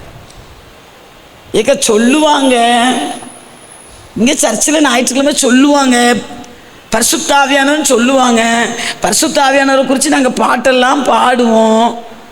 ஆனால் அவ்வளோதான், பாடுவோம், திரும்ப நாங்கள் ஆவியானவர் கூட ட்ராவல் பண்ண மாதிரி எங்களுக்கு பழக்கம் இல்லையே அப்படின்னு நீங்கள் சொல்கிறதுனால தான் நிறைய நேரம் சோர்ந்து போகிறீங்க. பிசாசுக்கு இடம் கொடுக்குறீங்க. பிசாசுக்கு இடம் கொடுக்குறோம். பாருங்களேன், இந்த கண்ணு தான் நீங்கள் சொன்னீங்க, கண்ணு தான் உங்கள் டைமை திருடுதுன்னு. கண்ணு நிறைய நேரம் டைமை திருட இந்த கண்ணு வழியாக இந்த உலகம் வந்து நிறைய காரியத்தை உள்ளே கொண்டு வரும்போது இன்றைக்கி நிறைய யூத்து பார்த்தீங்கன்னா சிக்காக இருக்காங்க. காரணம் என்ன தெரியுமா? கண்ணு வெளியே வர்ற பாவம் கண்ணு வழியாக வர்ற பாவம் அவங்க சரீரத்தில் அந்த பிசாசானவன் சரீரத்தில் வியாதி, நிறைய யூத்துக்கு வியாதி இன்னைக்கு. காரணம் டைம் எங்கே செலவு பண்ணுமோ கண்ணு மூலம் அங்கே தான் பண்ணணும். எக்ஸ்ட்ரா நிறைய பண்ணுறீங்க. இன்றைக்கி வியாதி ஒருவேளை இன்றைக்கி சரீரத்தில் தாக்கியிருக்கு அப்படின்னா நம்ம யோசித்து பார்க்கணும். இந்த கண்ணு நிறைய நேரம் அந்த கண்ணுனால் வந்த பிசாசினுடைய கிரியைகள், இச்சைகள், கண்களின் இச்சையும் மாம்சத்தின் பெருமையும். இன்னைக்கு கண்ணில் இச்சை வந்து மாம்சத்தின் பெருமை வருது, நிறைய பிள்ளைகளுக்கு தெரில. அம்மா அப்பா சொல்லுவாங்க, பாப்பா நீ உன் பேச்சு மாறி இருக்க, ஏமா சும்மா வாயை மூடிட்டு பிள்ளைங்க பேசுகிறாங்க அப்படி. இன்றைக்கி நிறையா நீங்கள் நல்ல பிள்ளைங்க நினைக்கிறேன், நிறைய யூத் இன்னைக்கு இப்போ பேரண்ட்ஸை ரொம்ப ஏற்று பேசுகிறாங்க. நாங்கள் நிறைய வீடுகளுக்கு போகிறோம்ல, பார்க்குறோம், பேரண்ட்ஸை ஏற்று பேசுகிறாங்க ரொம்ப. ஏன்? அவங்க அம்மா அப்பா சொல்கிறது அவங்களால கேட்க முடியல.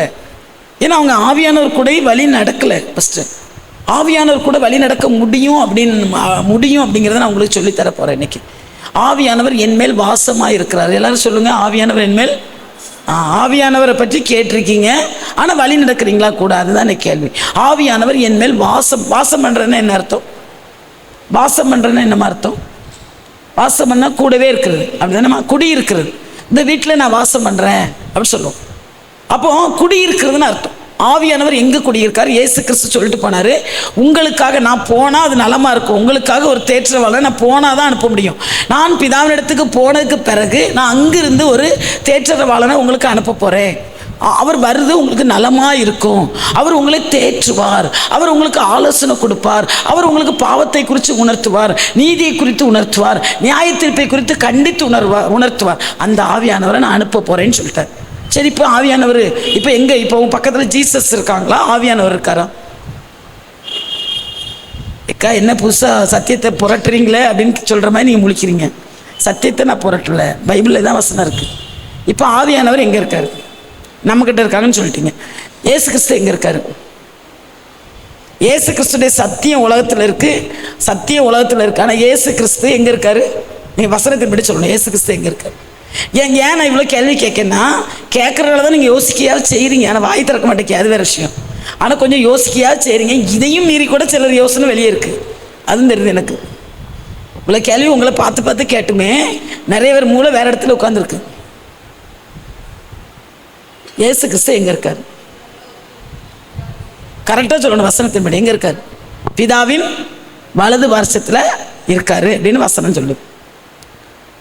அப்போ இப்போ மேலே யாரெல்லாம் இருக்கா? பிதா, குமாரன், பரிசுத்த ஆவியானவர் எங்கே இருக்காரு? எங்கே இருக்காரு? இப்போ யார் உங்ககிட்ட பேசுகிறா? வார்த்தையாகிய இயேசு. இயேசு இப்போ நம்மக்கிட்ட வார்த்தையாக இருக்கார். வார்த்தையாக இருக்கிற இயேசு நம்மக்கிட்ட பேசுவார். வார்த்தையாகிய இயேசு வார்த்தை மூலம் பேசுவார். அடுத்தது பரிசுத்த ஆவியானவர். இன்னைக்கு பரிசுத்த ஆவியானவர் நம்மளை வழி நடத்துகிறார். ஒரு முறை எசேக்கியேல் தீர்க்கதரிசியை, எசேக்கியேல் 37 அதிகாரத்தில் எசேக்கியேல் தீர்க்கதரிசியை ஒரு பள்ளத்தாக்கில் கொண்டு போய் அங்கே கிடக்கிற எலும்பெல்லாம் பார்க்க சொல்கிறாரு. நேரம் ஆயிட்டோமா? எலும்பை பார்த்தோன்னே தீர்க்கதரிசி ஆண்டவர் கேட்காரு, ஏமா இந்த எலும்பெல்லாம் உயிரடையுமா அப்படின்னோடனே அவர் ஆண்டவரே சொல்லுங்கள், உங்களுக்கு தானே தெரியும். ஒன்று சொல்கிறார், ஆண்டவர் உயிரடையும். இன்னைக்கு கூட நீங்கள் உலர்ந்த எலும்பாக இங்கே வந்திருக்கலாம். ஒரு கேள்வி உங்களுக்குள்ளே இருக்குது, நான் உயிரடைவேனா? உயிரடைவீங்க, நீங்கள் உயிரடைவீங்க. அல்லேலூயா, உயிர் அடைவீங்க நீங்கள். அது எலும்பு தனித்தனியாக கிடக்கு, உலர்ந்து போயிருக்கு. நமக்கே டவுட் வரும்ல, இந்த உலர்ந்த எலும்பு எப்படி எந்திரிச்சு நிற்கும்? இது எப்படி ஜீவன் அடையும்? அது கலண்டு கிடக்கு, கை எலும்பு தனியாக, கால் எலும்பு தனியாக, அப்படியே கிடக்கு. ஆண்டவர் கொண்டு போய் எசேக்கியேல் கொண்டு நிப்பாட்டி, எசேக்கியேல் 37 அதிகாரம் வீட்டில் வாசிக்கணுமா? அப்போ பாருங்கள், எழுதி அங்கே பார்க்குறாரு, ஜீவன் உண்டாகுமா அப்படின்னா, ஆண்டவரே உமக்கு தெரியும். இல்லை, இதுக்கு உண்டாகும். நான் ஆவியை அனுப்புவேன். எதை அனுப்புவேன்?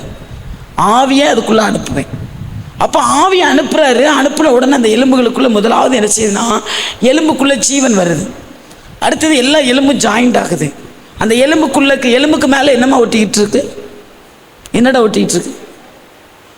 என்னம்மா நீங்கள் எல்லாம் முழிக்கிற பார்த்தா நீங்கள் ஒரு லைனே தெரியாமல் இருக்குது. மெடிக்கல் லைன் தெரில, உங்கள் பாடியை பற்றி உங்களுக்கு தெரில, நீங்கள் வித்தியாசமாக முழிக்கிறீங்க. உங்கள் எலும்புக்கு மேலே என்னடா ஒட்டியிருக்கு? சதைக்கு மேலே என்னடா இருக்குது? சதைக்கு மேலே இன்னும் இருக்குல்ல நிறையா. தோலுக்கு சதைக்கு இடையில் நிறைய இருக்குது. என்ன இருக்குது? நரம்புகள் இருக்குது, அப்படி தானே? அதுக்கு மேலே தான் தோல். நேரடியாக எலும்புக்கு மேலே அந்த தோலை வச்சு மூடலை. அப்போது ஸ்டெப் பை ஸ்டெப்பாக உருவாகுது. அந்த வசனம் நீங்கள் வீட்டில் வாசிங்க, நமக்கு நேரம் இல்லை. ஸ்டெப் பை ஸ்டெப்பாக உருவாகுது. அந்த எலும்புக்கு ஜீவன் வந்துச்சு. அடுத்தது இந்த எலும்புக்கு மேலே தசைகள் உருவாகுது, நரம்புகள் உருவாகுது, அடுத்தது தோல் உருவாகுது. உள்ளிருந்து கிடக்க உன் மேலே ஸ்டெப் பை ஸ்டெப்பாக தேவன் ஒவ்வொரு பிளெஸ்ஸிங்கையும் உருவாக்கி அந்த எலும்பை அழகுபடுத்திட்டாரு. ஆண்டவர் உங்களையும் அழகுபடுத்துவார். அல்லேலூயா. ஆமாம், அழகுபடுத்துவார். உங்களுக்கு நீங்கள் நினைக்கிறீங்க எனக்கு உள்ளிருந்த எலும்பு, நான் இன்னும் ஒன்றுக்கு உதவ மாட்டேன், நான் எதுக்கு உதவ போகிறேன். கட்டாயம் ஒரு ப்ரெசியஸாக தான் ஆண்டவர் உங்களை கொண்டு வந்து உட்கார வச்சுருக்காரு. அல்லேலூயா. ப்ரெசியஸ். நீங்கள் தேவனுடைய பார்வையில் விலையேற பெற்றவர்கள். உங்கள் மேலே ஒரு பெரிய தரிசனம் ஆண்டு வச்சுருக்காரு. ஆனால் தரிசனத்தை உடைக்கிறதுக்கு உங்கள் டைம் வேஸ்ட் பண்ணிடக்கூடாது. தரிசனம் உடைக்கிறதுக்கு பிசாசு பிளான் பண்ணுறான். நீங்கள் டைம் வேஸ்ட் ஆக்கிட்டாலும் தரிசனம் உடஞ்சிரும். உங்கள் டைமிங்கில் கரெக்டாக இருக்கும். ஏன்னா நான் பெருமைக்காக இதை சொல்லலை. என் இளைய மகன் என்ன பண்ணுவான்னா, எப்போவுமே டைமிங் எழுதி வீட்டில் ஒட்டியிருப்பான். காலைல எழுந்திரிச்சோடனே ஜெபம் பண்ணி முடிச்சோடனே அந்த டைம் எழுதி ஒட்டுவான். 7 to 8 என்ன பண்ணும், 8 to 8 என்ன பண்ணும், 8:30 9 மணி வரை அந்த 12 hours தூங்க போகிற வரைக்கும் எழுதி ஒட்டியிருப்பான். பிளானிங். அந்த நாள் அப்போ அந்த நேரத்தை நீங்கள் எழுதி ஒட்டிட்டா திருட முடியுமா? சாத்தா திருட முடியாது. சொல்லுவான், ஐயோ 12 ஆயிட்டா, நான் 12 to 1 இந்த காரியம் செய்யணுமே அப்படின்பா. அதுமாதிரி தூங்குறதுக்கும் 1 மணி நேரம் போட்டிருப்பான். அந்த டைம் தூங்குற டைம், அந்த நேரம் வேறு எந்த இதையும் பார்க்க மாட்டான். அப்போது அந்த டைமிங் கரெக்டாக எழுதி வச்சுட்டு, ஐயோ டைம் வச்சு இன்னைக்கு வீடெல்லாம் க்ளீன் பண்ணணும். 1 to 2 வீடு க்ளீன் பண்ணணும், புக் அடுக்கணும். 2 to 3 இன்னைக்கு புக்கெல்லாம் அடுக்கணும். அப்போ ஒவ்வொன்றுக்கும் டைமிங் போட்டு வீடு நீட் பண்ணுறதுலேருந்து அவருடைய ஸ்பிரிச்சுவல் ஈவினிங். ஆனால் அதில் 2 hours ப்ரேயர் டைம். அதை போட்டால் அந்த டைமில் அவளை நம்ம பார்க்கவே முடியாது. ப்ரேயர் டைமில் தான் ப்ரேயரில் போய் அவள் பாட்டில் கதவை பூட்டி பாட்டு போட்டு பாட்டை பாடி ஆராதனை பண்ணி அப்படி பண்ணிகிட்டே இருப்பான். ஆண்டவர் மேலே உள்ள அன்பு இன்னைக்கு யூத் மேலே வேணுமா? ஆண்டவர் உங்களை ரொம்ப நேசிக்கார். அவர் இன்னைக்கு ஆவியானவர் நம்ம மேலே இருக்கிறார், நம்ம மேலே அசைவாடு. அவர் எப்படி இருக்காராம், எப்படி வாசம் பண்ணுறாரோ சொல்லுங்கள். அந்த ஆவியானவர் எப்படி வாசம் பண்ணுறாராம், எப்படிமா இருக்காரு? வைராக்கிய வாஞ்சியாக இருக்காங்க. நீங்கள் ரோட்டில் இப்போ போகிறீங்க, திடீர்னு யாராவது உங்களை அடிச்சுட்டு போயிட்டாங்க, உங்கள் அப்பா பக்கத்தில் நிற்காங்க. உங்கள் அப்பா, ஐயா என் பிள்ளை அடிச்சதுக்காக தேங்க்ஸ் அப்படி சொல்லுவாங்களாமா? என்ன சொல்லுவாங்க? உங்கள் அப்பானா என்னமா சொல்லுவாங்க? என்ன சொல்லுவாங்க?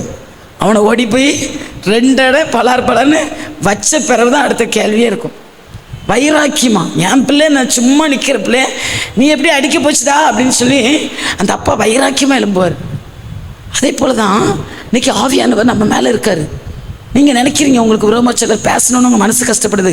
வைராக்கிய வாஞ்சியாக இருக்கார். உங்களுக்காக அவர் கிரியை செய்வார். தெரியுமா? உங்களுக்காக கிரியை செய்வார். உங்களுக்கு விரோதமாக யாராவது பேசும்போது கூட அவருக்குள்ள வைராக்கியம் வந்துருமா? ஆவியானவருக்குள்ள வைராக்கியம் வந்துடும். உங்கள் மேலே ஆவியானவர் இருக்கார், உங்களை வழி நடத்துறாரு. நீங்கள் உள்ளிருந்து போயிருந்தாலும் அதுக்குள்ளே ஜீவனை கொடுக்காரு, தசையை கொடுக்காரு, நரம்பை கொடுக்குறாரு, தோலை கொடுக்காரு.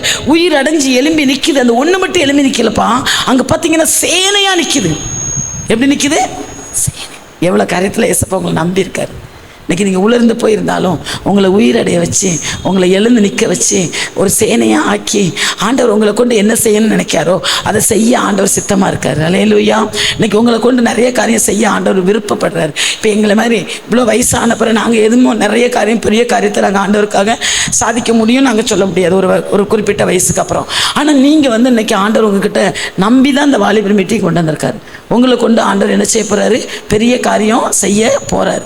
உங்களுக்குள்ள இருக்க தாளந்து வீணாகக்கூடாது. இப்போ நான் பேசிகிட்டு இருக்கேன், என்னை விட நீங்கள் அறிவாளி. ஏன்னா இந்த தலைமுறை ரொம்ப அறிவாளி. ஆனால் ரொம்ப அறிவாக தான் இருக்கிறீங்க, இல்லைன்னு நான் சொல்ல. ஆனால் அந்த அறிவு உண்மையாகவே உங்கள் வாழ்க்கையை அடுத்தது பிரகாசிக்க செய்யுமா அந்த அறிவு? அல்லது ஆவியானவர் ஒத்தாசையோடு நீங்கள் ட்ராவல் பண்ணுறீங்களா? ஆவியானவர் உங்கள் மேலே வாஞ்சியாக இருக்காரு, வைராக்கியமாக இருக்காராம். எப்படி இருக்காராம்? வைராக்கியமாக இருக்காராம். நீ உலர்ந்து போகும்போதெல்லாம் உன் மேலே ஆவியை ஊற்று வரான். அப்போ ஜீவன் அடையணும். இப்போ நம்ம ஆவியானவரோடு கூட நம்ம ட்ராவல் பண்ண கற்றுக்கணும்.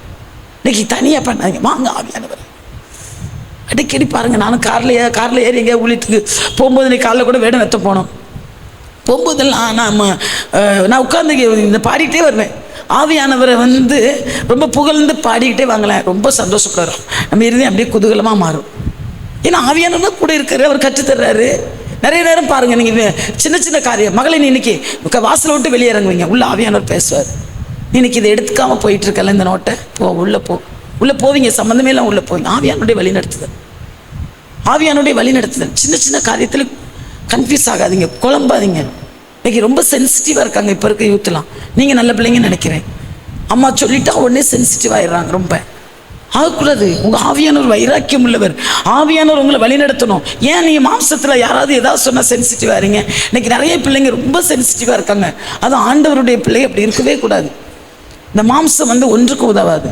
ஆனால் ஆவி வந்து ஆவியின் சிந்தனை ஜீவனும் சமாதானம். இன்னைக்கு நிறைய தங்கச்சிமார் வாழ்க்கையில் சந்தோஷம் இல்லாததுக்கு காரணம் என்னென்னா ஆவியானவரோடு வழி நடக்கலை.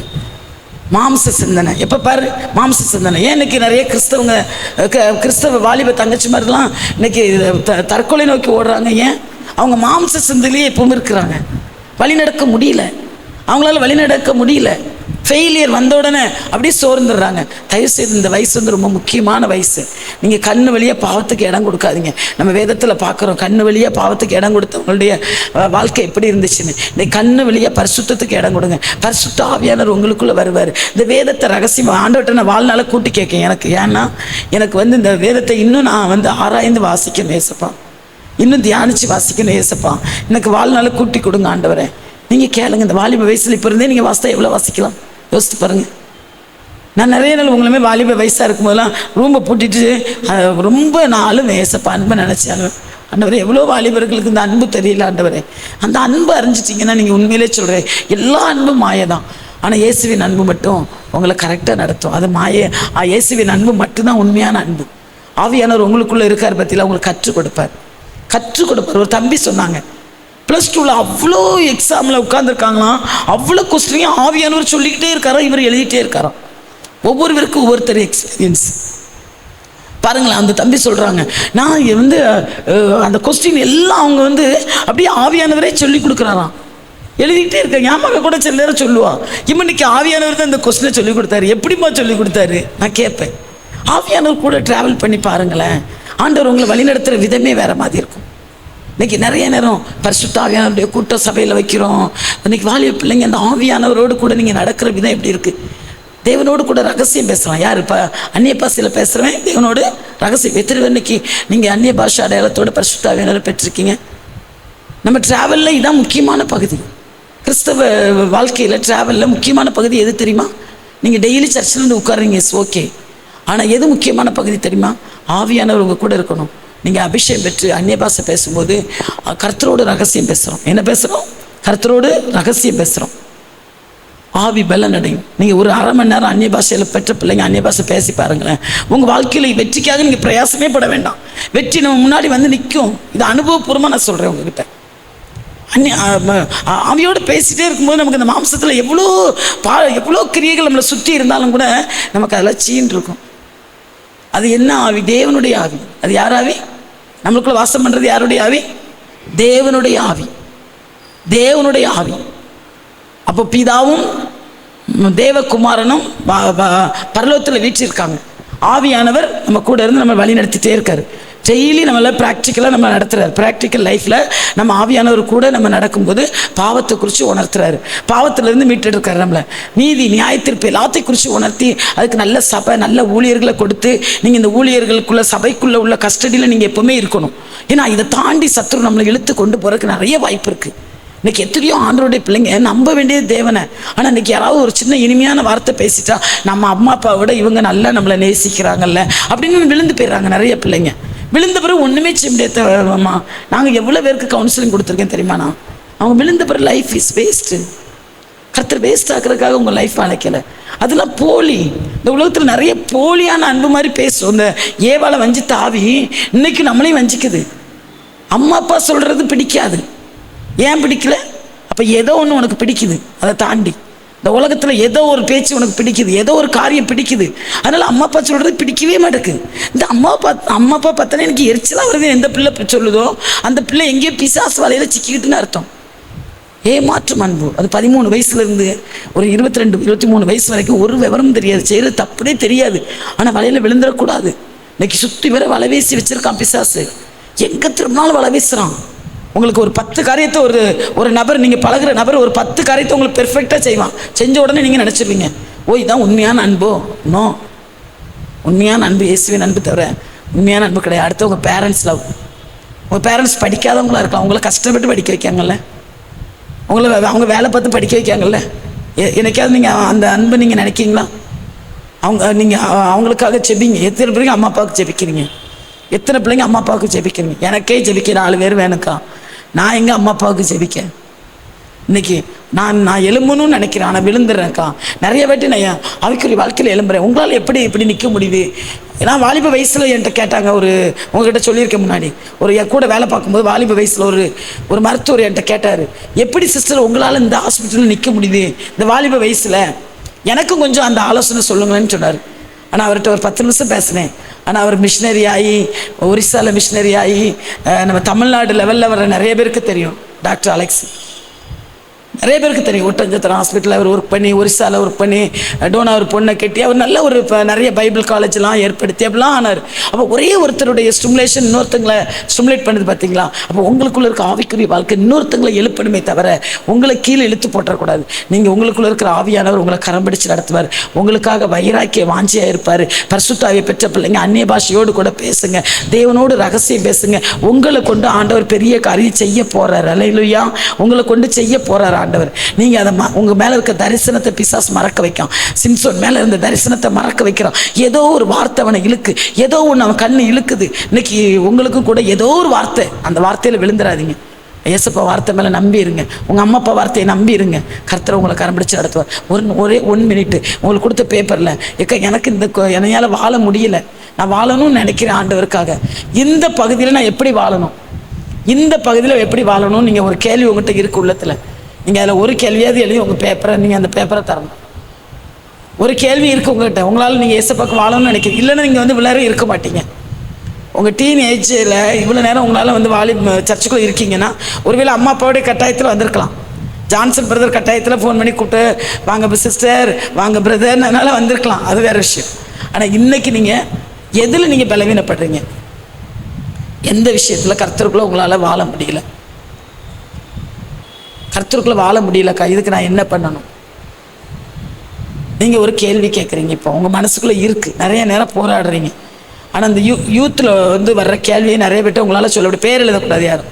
பேரை எழுதாமல் நீங்கள் அந்த பேப்பரில் எழுதித்தாங்க, நான் உங்களுக்கு ஆன்சர் பண்ணுவேன். பேர் எழுத வேண்டாம். நீங்கள் எழுதி, நீங்கள் உங்களுக்கு முடியுது, உங்களுக்கு தெரியும், உங்களுக்கே தெரியும் உங்கள் இருதயத்தை காயப்படுத்திட்டு இருக்கு. நான் இதில் காயப்பட்டிருக்கேன்க்கா, இதில் எப்படி நான் வெளியே வரேன்? சிலர் சில காரியத்தில் காயப்பட்டிருக்கீங்க, வெளியே வர முடியல. திரும்ப நீங்கள் கிறிஸ்தவ வாழ்க்கை என்னால் வாழ முடியுமான்னு கேட்குறீங்க. அது எந்த பகுதியாது? அந்த பகுதியில் வெளியே வர முடியுமா முடியாதா அப்படின்னு கேட்குறீங்க. அந்த கேள்வியை நீங்கள் எழுதலாம். இல்லை உங்கள்கிட்ட தனியாக நான் அதுக்கு குறித்து கவுன்சிலிங் பண்ணணும் அப்படின்னா நீங்கள் உங்கள் செல் நம்பரை பின்னாடி எழுதுங்க. நான் அந்த கேள்விக்கு பின்னாடி நான் உங்ககிட்ட ஃபோன் பண்ணி பேசி நான் உங்களுக்கு சரியான முறையில் திரும்ப நீங்கள் எழும்புறதுக்கும், ஏன்னா கர்த்தர் உங்கள் மேலே தரிசனம் வச்சுருக்காரு. ஆனால் நீங்கள் ஏதோ ஒரு வீழ்ச்சியில் இருக்கிறீங்க, அந்த வீழ்ச்சியில் எழும்ப முடியல, அதுக்கு என்ன பண்ணணும்னு இருக்கீங்க. ஆனால் உங்களுக்கு ஒவ்வொருத்தருக்கும் வேறு மாதிரி வீழ்ச்சி. அப்போ உங்கள் வீழ்ச்சி என்ன? இப்போ நீங்கள் விழுந்து போன காரியம் எந்த காரியம்? எந்த காரியத்தில் விழுந்ததுனால நீங்கள் ஆண்டவருக்காக வாழ முடியல?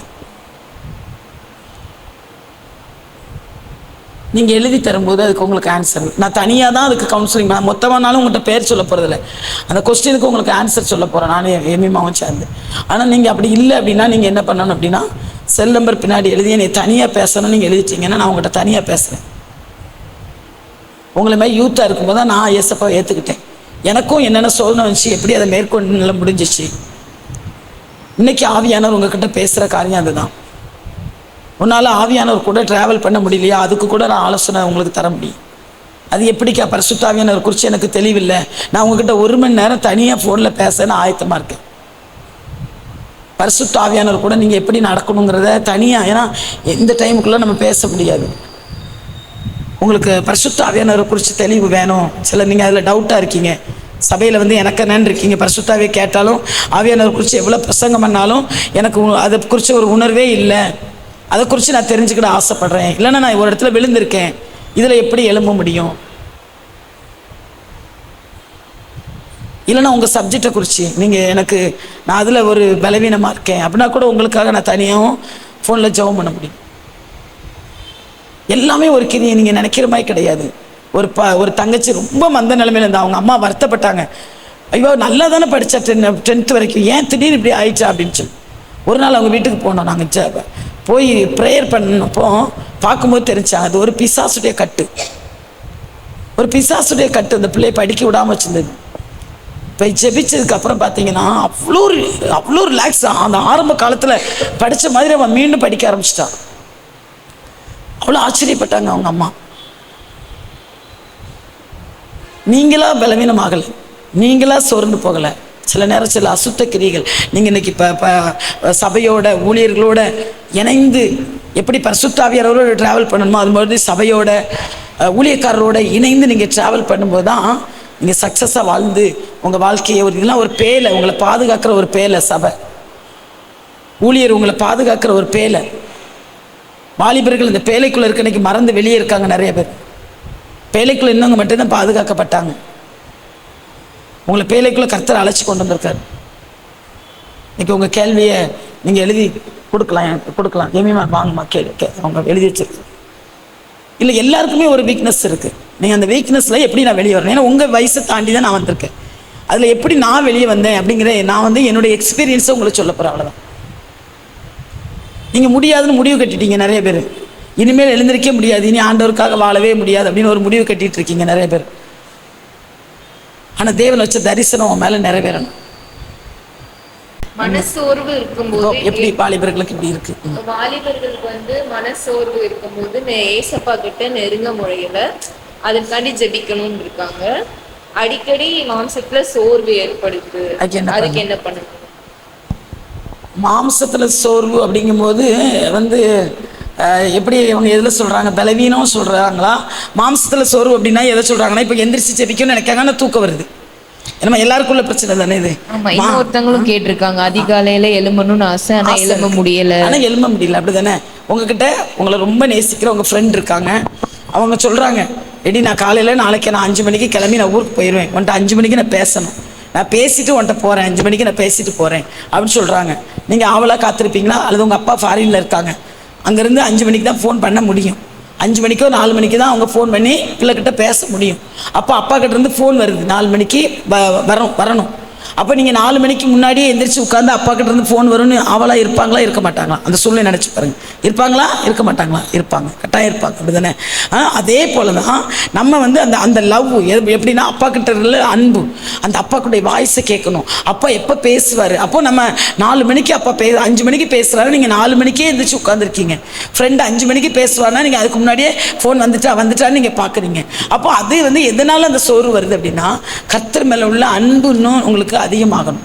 ஏன்னா ஆண்டவர் மேலே உள்ள அன்பை நீங்கள் அதிகப்படுத்தணும். ஆண்டவர் உங்கள் மேலே எவ்வளோ அன்பாக இருக்காருங்கிறத நீங்கள் புரிஞ்சுக்கிட்டீங்கன்னா அடுத்தது என்ன பண்ண முடியும்னா எந்திரிக்க முடியும். அப்படியே நமக்கு ஒரு உற்சாகம் வந்துடும். ஐயோ, நம்ம அப்பா கிட்ட பேசணும், நம்ம ஏசப்பா கிட்ட பேசணும். ஆண்டவர் கதவை தட்டுவாராம், தட்டிட்டு திறக்க மாட்டாலாம். சொன்னேன், நம்ம இதில் உன்னத பாட்டில் வாசிக்கிறோம். கதவை என்ன செய்வாராம்? தட்டுவாராம். அந்த கதவை ஓட்டையில் கையை விடுவார். அப்போ அதில் 2 பேரை குறித்து அதில் போட்டாலும் அது ஆண்டவரை குறித்து போட்டிருக்க காரியம் தான். ஆனால் இவ சொல்லுவாளா, நான் உள்ளே இருக்கிறேன், என்னால் இறங்கி கதவை திறக்க முடியாது. கடைசியில் நேசர் போயிடுவார் தெருவழியா. அவளை தேடி நேசர் போயிடுவார். நேசர் போன பிறகு பின்னாடி ஓடுவாளாம். என் நேசரை கண்டிங்களா, என் நேசரை கண்டிங்க. அந்த ஓடுற காலம் வர்றதுக்கு முன்னாடியே நேசர் கதவை தட்டும்போது நேசருடைய அன்பை புரிஞ்சு என்ன செஞ்சுக்கணும்? நேசர் போயிட்டாரு, அதுக்கப்புறம் ஓடி போய் நீ கண்டியான்னு ரோட்டில் எல்லாத்தையும் போய் கேட்குறத விட, அப்படி ஒரு காலத்துக்கு நம்ம இடம் கொடுக்குறத விட, நேசர் கதவை தட்டிக்கிட்டே இருக்கார். அவர் பேர் நேசர், ஏன்னா அது அன்புன்னு அர்த்தம். அவர் தட்டிக்கிட்டே இருக்கார். நம்ம ஆண்டவர் தட்டிகிட்டே இருக்கிறப்போ நம்ம எந்திரிக்கணும் அப்படிங்கிற ஒரு வைராக்கியம் நமக்கு எல்லாருக்கும் வரணும். அன்பு இருந்தால் நம்ம எந்திரிக்க முடியும். அப்போ அன்பு நம்ம ஏதோ ஒரு இடத்துல ஏசப்பா மேலே வச்ச அன்பில் குறைவாக இருக்கும். நீங்கள் கேட்கணும், ஏசப்பா இன்னும் உங்கள் மேலே எனக்கு அன்பு தாங்க. அன்பை ஊற்றுவார். அழுவோம், சில நேரம் அழுவோம். அன்பு ஊற்றப்படும்போது நம்ம அழுவோம். உங்களுக்கே தெரியும், அந்த அனுபவம் இருக்கும். இங்கே இருக்கிற பிள்ளைகளுக்கு கட்டாயம் இருக்கும். ஏசப்பா அன்பு உங்கள் மேலே ஊற்றப்படும்போது நீங்கள் அழுதுருக்கீங்க. அப்படி தானே? அழுதிங்க, திடீர்னு இருதயம் நொறுங்கும், அழுதிங்க.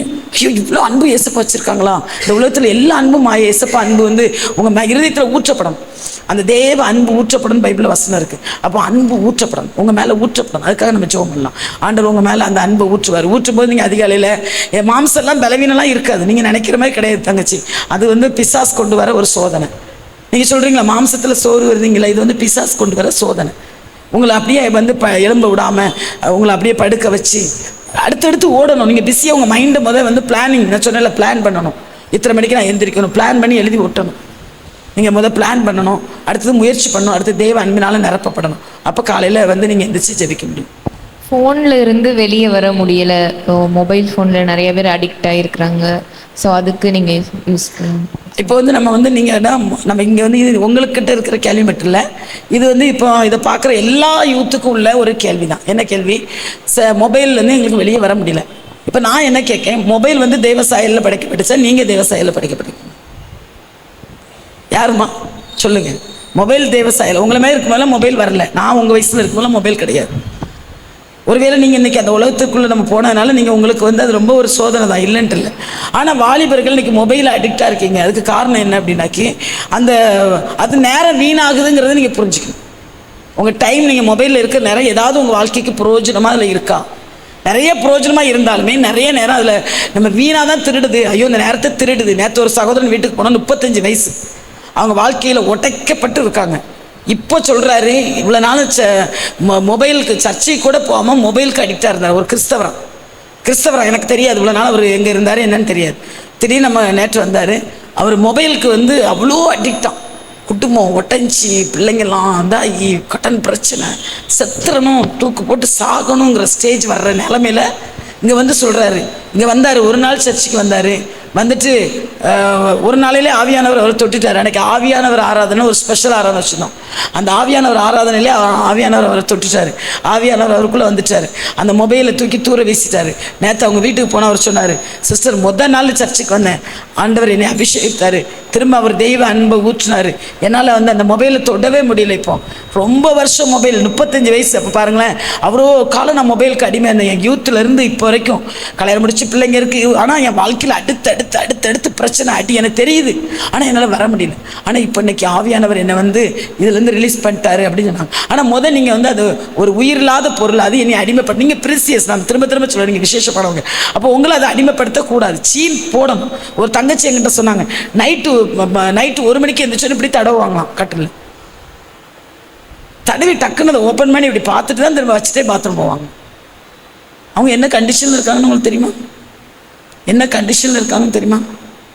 அவ்வளோ படிச்சிருக்கா, உலகத்தில் லைஃபே வேஸ்ட்டு. அன்றைக்கி இந்த செல் அப்படியே திருடி அந்த பிள்ளைங்களை அப்படியே கொண்டு போயிடுது. நிறைய படிக்கிறாங்க, ஆனால் வேஸ்ட்டு. பிஎட் வேறு படித்தாலும் வேஸ்ட்டு, பிஹெச்டி பண்ணுறாங்க வேஸ்ட்டு. ஏன்னா அப்படியே அந்த பிசாஸ் திருடி கொண்டு போயிடுறான். அது பிசாஸ் கிரியை. நம்ம நல்லது இருக்குது, ஆனால் நிறைய காரியம் கெட்டது. நம்ம டைம் அதான் வந்தோன்னே சொல்கிறேன், டைம் வேஸ்ட்டாக இருக்கிறதுக்கு நீங்கள் நேரம் கொடுக்காங்க. மொபைல் உங்களை திருடுதான். ஆவியானவருக்கு முதலிடம் கொடுங்க. ரெண்டாவது, அது ஒரு உயிரற்ற பொருள். நீங்கள் வந்து தேவனுடைய ஆவியை பெற்ற பிள்ளைங்க, தேவனுடைய ஆவி உங்களுக்குள்ளே இருக்குது. இந்த சின்ன ஒரு பொருள் வந்து உங்களை அடிமைப்படுத்தக்கூடாது. சீனு ஒதுக்கி தள்ள என்னால் முடியும்னு ஒரு முடிவெடுங்க. முடிவெடுங்க, நான் தேவனுடைய பிள்ளை, என்னால் முடியும். முதல் டிசிஷன் எடுக்கிறது தான். டிசிஷன் மேக்கிங் ரொம்ப வெரி இம்பார்ட்டன்ட். ஏன்னா நீங்கள் டிசிஷன் மேக்கிங் தான் ரொம்ப முக்கியம், எடுக்கணும். ஆனால் நான் தேவனுடைய பிள்ளை, இது என்னை அடிமைப்படுத்த முடியாது, சீன் தூக்கி போடுங்க. அதுக்கு மேலே என்ன, நீங்கள் ஒரு அபிஷேகம் பெற்ற பிள்ளைங்களும் அந்நிய பாஷையில் பேசுங்க. எனக்கு அபிஷேகம் பெற்றவங்க கூட செல்லுக்கு இன்றைக்கி அடிமையாக இருக்காங்க. ஆனால் நீங்கள் அது ஒரு உயிர் இல்லாத பொருளுங்கிறத நீங்கள் தெரிஞ்சுக்கோங்க. இந்த உயிர் இல்லாத பொருள் ஜீவனுள்ள தேவனுடைய ஆவியை பெற்றவங்களை அடிமைப்படுத்த கூடாதுங்கிற ஒரு முடிவு நீங்கள் எடுங்க. அப்போ நீங்கள் அதுலேருந்து விடுதலை ஆகும். இந்து ஃபேமிலியிலேருந்து வர்றாங்க. அப்போ அவங்க ஆண்டவருக்காக எப்படி நாங்கள் முழுமையாக வீட்டில் வாழ முடியும் அந்த சூழ்நிலையில் அப்படின்னு கேட்குறாங்க. கட்டாயம் நம்ம வாழ முடியும். ஏன்னு கேட்டால் அது கொஞ்சம் கஷ்டமாக இருக்கலாம், வாழ முடியும். ஏன்னா நான் வந்து எங்கள் வீட்டில் எல்லாருமே வந்து சாமி ஆடுறவங்க, வீட்டு முன்னாடி கோயில் கட்டி செலை வச்சு எல்லாமே எங்களையும் சாமி ஆட வச்சாங்க. நான் 3 வருஷம் சாமி ஆடியிருக்கேன், விரதம் இருந்தேன். ஆனால் என்னைக்கு ஆண்டவருடைய அன்பு, அந்த அன்பு என்னை தொட்டுச்சு, ஏசப்பா அன்பு, நான் ரசிக்கப்பட்டனோ அன்னைக்கே ஒரு முடிவு எடுத்தேன். அன்னையிலேருந்து தான் ஒவ்வொரு காரியத்துலையும் நிற்க முடிச்சு. ஆண்டவர் மேலே உள்ள அன்பு இருக்கவும் நிற்க முடியும். இன்றைக்கி உலகத்தில் ஒரு பிள்ளை லவ் பண்ணுறா ஒரு பையனுன்னா அது இவங்க ஃபேமிலிக்கே ஒத்து வராத ஒரு குடும்பமாக இருக்கும், ஒன்றுமே இருக்காது. இவன் ஒரு குருட்டாட்டமாக அவனை லவ் பண்ணியிருப்பான். ஆனால் அதுக்காக அம்மா அப்பா எல்லா சூழ்நிலையும் விட்டுட்டு அந்த பையன் பின்னாடி ஓடுறதுக்கு ஆயத்தமாயிடுறான். அவ்வளோ வைராக்கியமாக பிள்ளைங்க இன்றைக்கி இருக்காங்க. அப்போ ஒன்றும் இல்லாத ஒரு அன்புக்காக அவ்வளோ வைராக்கியம் தான், உனக்காக ஜீவனே விட்டு தேவனுக்காக நீ இந்த குடும்பத்தில் இருந்தாலும் நீ உன்னை ஒரு ஆளை கொண்டு ஆண்டவர் வந்து ஒரு ஆள் மூலம் தான் உன்னை கோத்திரத்துக்கு ஒருத்தர் உன்னை திறந்து எடுத்துட்டாரு. இனி நீ அப்படியே அங்கே சாயக்கூடாது. என்ன சூழ்நிலை வந்தாலும் நீ கர்த்தருக்காக வைராக்கியமாக நிற்கணும். நிற்கும் போது கர்த்தர் உங்களை கொண்டு பெரிய காரியம் செய்வார். உங்களை கொண்டு உங்கள் குடும்பத்தையே ரட்சிப்பார். அதுக்கு நான் உங்கள் முன்னாடி சாட்சி. நான் மட்டும் தான் ஏசப்பா ஏற்றுக்கிட்டேன். நான் வைராக்கியமாக எனக்கு திருமணம் வந்து கிறிஸ்டினில் தான் முடியணும் அப்படின்னு வைராக்கியமாக நான் எங்கள் அப்பா கிட்ட சொல்லிட்டு காத்திருந்தேன். அது எனக்கு ஏற்ற வேலையில் ஆண்டவர் நல்ல கிறிஸ்தவ மாப்பிள்ளையை கொடுத்து ஒரு சர்ச்சில் வச்சு கல்யாணம் முடிக்க. எங்கள் ஊர்லேயே ஃபஸ்ட்டு எங்கள் ஊரில் கிறிஸ்தவ கல்யாணம், சர்ச்சில் வச்சு முடிஞ்ச கல்யாணம் என் கல்யாணம். அப்போ ஒரு ஹிந்து பிள்ளை கன்வெர்ட் ஆகி சர்ச்சில் வச்சு கல்யாணம் முடியும் அப்படின்னா உங்கள் வாழ்க்கையிலையும் முடியும், என் வாழ்க்கையில் முடிஞ்சு எனக்கு அற்புதம் செஞ்ச தேவன். ஏன்னா எங்கள் அப்பா கிட்டலாம் நாங்கள் பேசக்கூட முடியாது, அப்படி ஒரு சூழ்நிலையில் நான் வளர்ந்தோம். அவ்வளோ ஒரு ஹார்ட்ஸாக இருப்பாங்க, பயமாக இருக்கும் எங்கள் அப்பாட்ட பேச. ஆனால் அப்படிப்பட்ட எங்கள் அப்பா கிட்டேயே நான் சொல்லி ஒரு கிறிஸ்தவ கல்யாணம் முடிகிறதுக்கு ஆண்டவர் உதவி செஞ்சேன்னா உங்களுக்கு உதவி செய்வார் அப்படின்னு நான் சொல்கிறேன். கட்டாயம் ஆண்டவர் உதவி செய்வார். ஆண்டவர் உதவி செய்வாருங்கிற மனப்பக்கம் உங்களுக்கு வேணும். ஒருவேளை சினிமா படம் உள்ளே ஓடிட்டு இருக்கலாம், நீங்கள் ஒரு ரூமில் உட்காந்து தனியாங்கலாம். நான் பாத்ரூம்லாம் பூட்டிட்டு நிறைய நாள் ஜோம் பண்ணியிருக்கேன். அதனால் உங்களுக்கு அதுக்குரிய சூழ்நிலை தருவார். ஒருவேளை நீங்கள் ஹாஸ்டலில் போய் இருக்கிற சூழ்நிலை வரலாம், இல்லைனா நீங்கள் வந்து இப்போ படிக்கிற இடங்களில் நிறையா நீங்கள் இன்னும் ஆண்டவர் உங்களை பயன்படுத்த ஆரம்பிப்பார். அப்போ ஆட்டோமேட்டிக்காக உங்கள் குடும்பத்தாரும் ரட்சிப்புக்குள்ளே வந்துடுவாங்க. குடும்பம் ரட்சிக்கப்படணுங்கிற வைராக்கியத்தோடு நீங்கள் வந்து ப்ரேயர் பண்ணீங்க அப்படின்னா ஆண்டவர் வந்து உங்களுக்கு உதவி செய்வார். ஏசப்பாவை போலவே முழுமையாக மாறணும், உலகத்தோடையும் ஆண்டவரோடையும் 2 வாழ்க்கை வாழாமல் முழுமையாக வாழணும் அப்படின்னு அதுக்கு என்ன பண்ணுறதுன்னு கேட்டு. இல்லை, நிச்சயமாக அந்த கேள்வி நீங்கள் நல்ல கேள்வி கேட்டிருக்கீங்க. ஏன்னா 2 எஜமானுக்கு நம்ம ஊழியம் பண்ண முடியாது. ஆனால் எப்போவுமே உலகம் நம்மளை அங்கே இழுத்துட்டே தான் இருக்குது. அப்படி தானே? ஆண்டவரை வந்து பேசி கொஞ்சம் நேரத்துக்குள்ளே ஏவாளை வந்து இன்னொரு சத்தம் வந்து இழுத்துட்டு போகுது. ஏன்னா அந்த சத்தம் தான் கீழ்படியை வச்சிருச்சு கடைசியில். அப்போ இன்றைக்கி கூட அதேமாதிரி ஒரு சோதனை வரும். நீங்கள் ஆண்டவருக்காக வாழணும்னு நினைக்கிறீங்க, காலேஜுக்கு போனோன்னே உங்கள் முக பாவனை மாறுது, உங்கள் நட மாறுது, பேச்சு மாறுது. அப்போ நீங்கள் நினைக்கிறீங்க இங்கே சர்ச்சுக்கு வந்தோன்னா ஐயோ நான் ஆண்டவருக்காக வாழணும்னு நினைக்கிறேன், ஐயோ உண்மையாக வாழ முடியலையே, புறம் பேசாமல் வாழ முடியலையே, மற்ற பிள்ளைங்க மாதிரி நானும் மாறிடுறேனே, இப்படிலாம் உங்களுக்கு ஒரு அங்கலாய்ப்பு இருக்கும். ஏன்னா இந்த அங்கலாய்ப்பு வந்து நம்ம மாம்ச சரீரத்தில் இருக்கும் பார்த்தீங்களா, அதில் இந்த அங்கலாய்ப்பு இருக்கும். ஆனால் நமக்குள்ளே இருக்கிற ஆவியானவர் எப்படிப்பட்ட அந்த ஆவியானவரை குறித்து நீங்கள் அடிக்கடி தியானிக்கும் போது ஆவியானவர் நமக்கு பலன் தருவார். ஏன்னா உங்களுக்குள்ள வாசம் பண்ற ஆவியானவர் யாரு? தேவனுடைய ஆவியானவர். யாருடைய ஆவியானவர்? வசனம் தெளிவாக இருக்குது. தேவனுடைய ஆவியானவர் நம்மளுக்குள்ள வாசம் பண்ணுறார். தேவனுடைய ஆவியானவர் பரத்திலிருந்து வானத்திலிருந்து இறங்கி வந்த ஆவியானவர். ஏசாயா தீர்க்கதரிசி சொல்லுது, வானத்திலிருந்து அது இறங்கி வருவார், அது அப்படியே தான் இருக்கும். அந்த உன்னதத்திலேருந்து இறங்கி வந்ததுக்கு பிறகு தான் அது வந்து செழிப்பாக மாறும், அந்த வனாந்தரம்லாம் செழிப்பாக மாறும் அப்படின்னு ஏசாயா தீர்க்கதரிசி சொல்கிறார். அப்போ உங்கள் வாழ்க்கையில் ஒரு செழிப்பு உண்டாகணும். அல்ல அது வரைக்கும் அது அப்படியே தான் இருக்கும். எப்போ தெரியுமா அது செழிப்பு உண்டாகும்? செழிப்பு மட்டும் இல்லையா, அது வளர்ந்து காடு மாதிரி ஆயிருமா. அப்படி வசனம் நமக்கு கொடுத்துருக்கு. அப்படின்னா உன்னதத்திலேருந்து ஆவியானவர் நம்ம மேலே வரணும். நீங்கள் ஆவியானவரை பெற்றுக்கொள்ளணும். ஆவியானவரை பெற்றுக்கொள்ளும் போது நிச்சயமாக நம்ம வந்து அப்படி வாழ்கிறதுக்கு ஆவியானவர் உதவி செய்யணும். நம்ம மாம்சத்தில் முடியாது. இங்கேருந்து போவீங்க, டிசிஷன் எடுத்துகிட்டு மாம்சத்தில் விழுந்துருவீங்க. பார்க்கக்கூடாதுன்னு நினைப்பீங்க, பார்த்துருவீங்க. செய்யக்கூடாதுன்னு நினைப்பீங்க, செய்வீங்க. ஆனால் ஆவியானவரை நீங்கள் முதலிடத்தில் வைக்கும்போது ஆவியானவர் உங்களுக்கு பலன் கொடுப்பாங்க. தேங்க்யூ. God bless. தேங்க்யூ. கர்த்தர் உங்களை ஆசீர்வதிப்பாராங்க. அப்படியே கண்களை மூடி ஒரு நிமிஷம் அப்படியே ஒப்பு கொடுத்துருவீங்களாமா? ஒரு நிமிஷம் ஒப்பு கொடுத்துருங்க. கண்களை மூடி அப்படியே ஒப்பு கொடுங்க. உங்கள் மேலே ஒரு பெரிய தீர்மானம் வச்சுருக்கார் ஆண்டவர். இந்த தீர்மானம் உடைக்கப்பட்டு போயிடக்கூடாது. கொஞ்சம் பேர் வந்திருந்தாலும் ஆண்டவர் உங்கள் மேலே வச்சுருக்க தீர்மானம் மேன்மையானது. அன்பான தங்கச்சி, இந்த வேலையில் கர்த்தர் உன் மேலே பெரிய தீர்மானம் வச்சுருக்காரு. நீ நிறைய பிளான் வச்சுருக்க, ஆனால் அது கர்த்தருடைய பிளான் கிடையாது. நீ நிறைய நினைவு வச்சுருக்க, அது கர்த்தருடைய நினைவும் கிடையாது. உன் நினைவு என் நினைவு அல்லன்ட்டார். நீங்கள் அப்படி ஒரு ஒயிட் பேப்பர் மாதிரி ஒன்று ஒப்பு கொடுக்க முடியுமா? அந்த நேரத்தில் ஒரு வெள்ளை பேப்பர் எப்படி இருக்குமோ அது மாதிரி ஒப்பு கொடுத்துரு. ஆண்டவர் அதில் எழுத போகிறார். இன்னைக்கு உன்னை குறித்து எழுத போகிறார். உன்னை குறித்து. ஆனால் நீ நினைக்கிற நான் உடஞ்ச பாத்திரம் நீ நினைக்கிற, இல்லை உன்னை ஒட்டி சேர்த்து அழகு பார்க்குறதுக்கு தேவனால் முடியும். நீ இப்போ உன்னை விட்டு கொடுத்துரு. நீ ஸ்டபனாக நிற்காத. நீ நிற்கிற இடத்துல ஸ்டபனாக நிற்காத. ரிலாக்ஸ் பண்ண. நீ சில நேரம் நீ செய்கிறது கரெக்டுன்னு மற்ற பிள்ளைங்களை பார்த்து கரெக்டுன்னு சொல்லிட்டு இருக்க. ஆவியானவர் உணர்த்துறாரு, நான் நிற்கிற இடம் கரெக்டு தான். ஏன் என் ஃப்ரெண்ட்ஸ்லாம் இதை செய்கிறாங்களா, நான் செஞ்சேன் என்னன்னு நீ சொல்கிற. ஆனால் ஆவியானவர் சொல்கிறாரு, நீ ஸ்டபனாக நிற்கக்கூடாது. நீ உன்னுடைய இருதயத்தை ரிலாக்ஸ் பண்ணுன்னு சொல்கிறாரு. உன்னை தாழ்த்தி நீ ஒப்பு கொடுக்கணும்னு சொல்கிறாரு. ஆண்டவர்கிட்ட எக்ஸ்கியூஸ் கேட்கணும்னு சொல்கிறாரு. நீ ஆண்டவர்கிட்ட மன்னிப்பு கேட்கணும்னு சொல்கிறாரு. நீ இந்த நேரத்தில் மன்னிப்பு கேட்கணும். மன்னிப்பு கேட்கும்போது கர்த்தர் உன்னை உன் மேலே இருக்க தரிசனம் நிறைவேறக்காக கர்த்தர் துடிக்கிறார். இந்த வேலையில் உன் மத்தியில் ஆவியானவர் இன்னைக்கு அங்கலாய்ப்போடு நிற்கிறாரு. நான் அந்த மகன் மேலே வச்சிருக்க தரிசனத்தை நான் நிறைவேற்றணும்.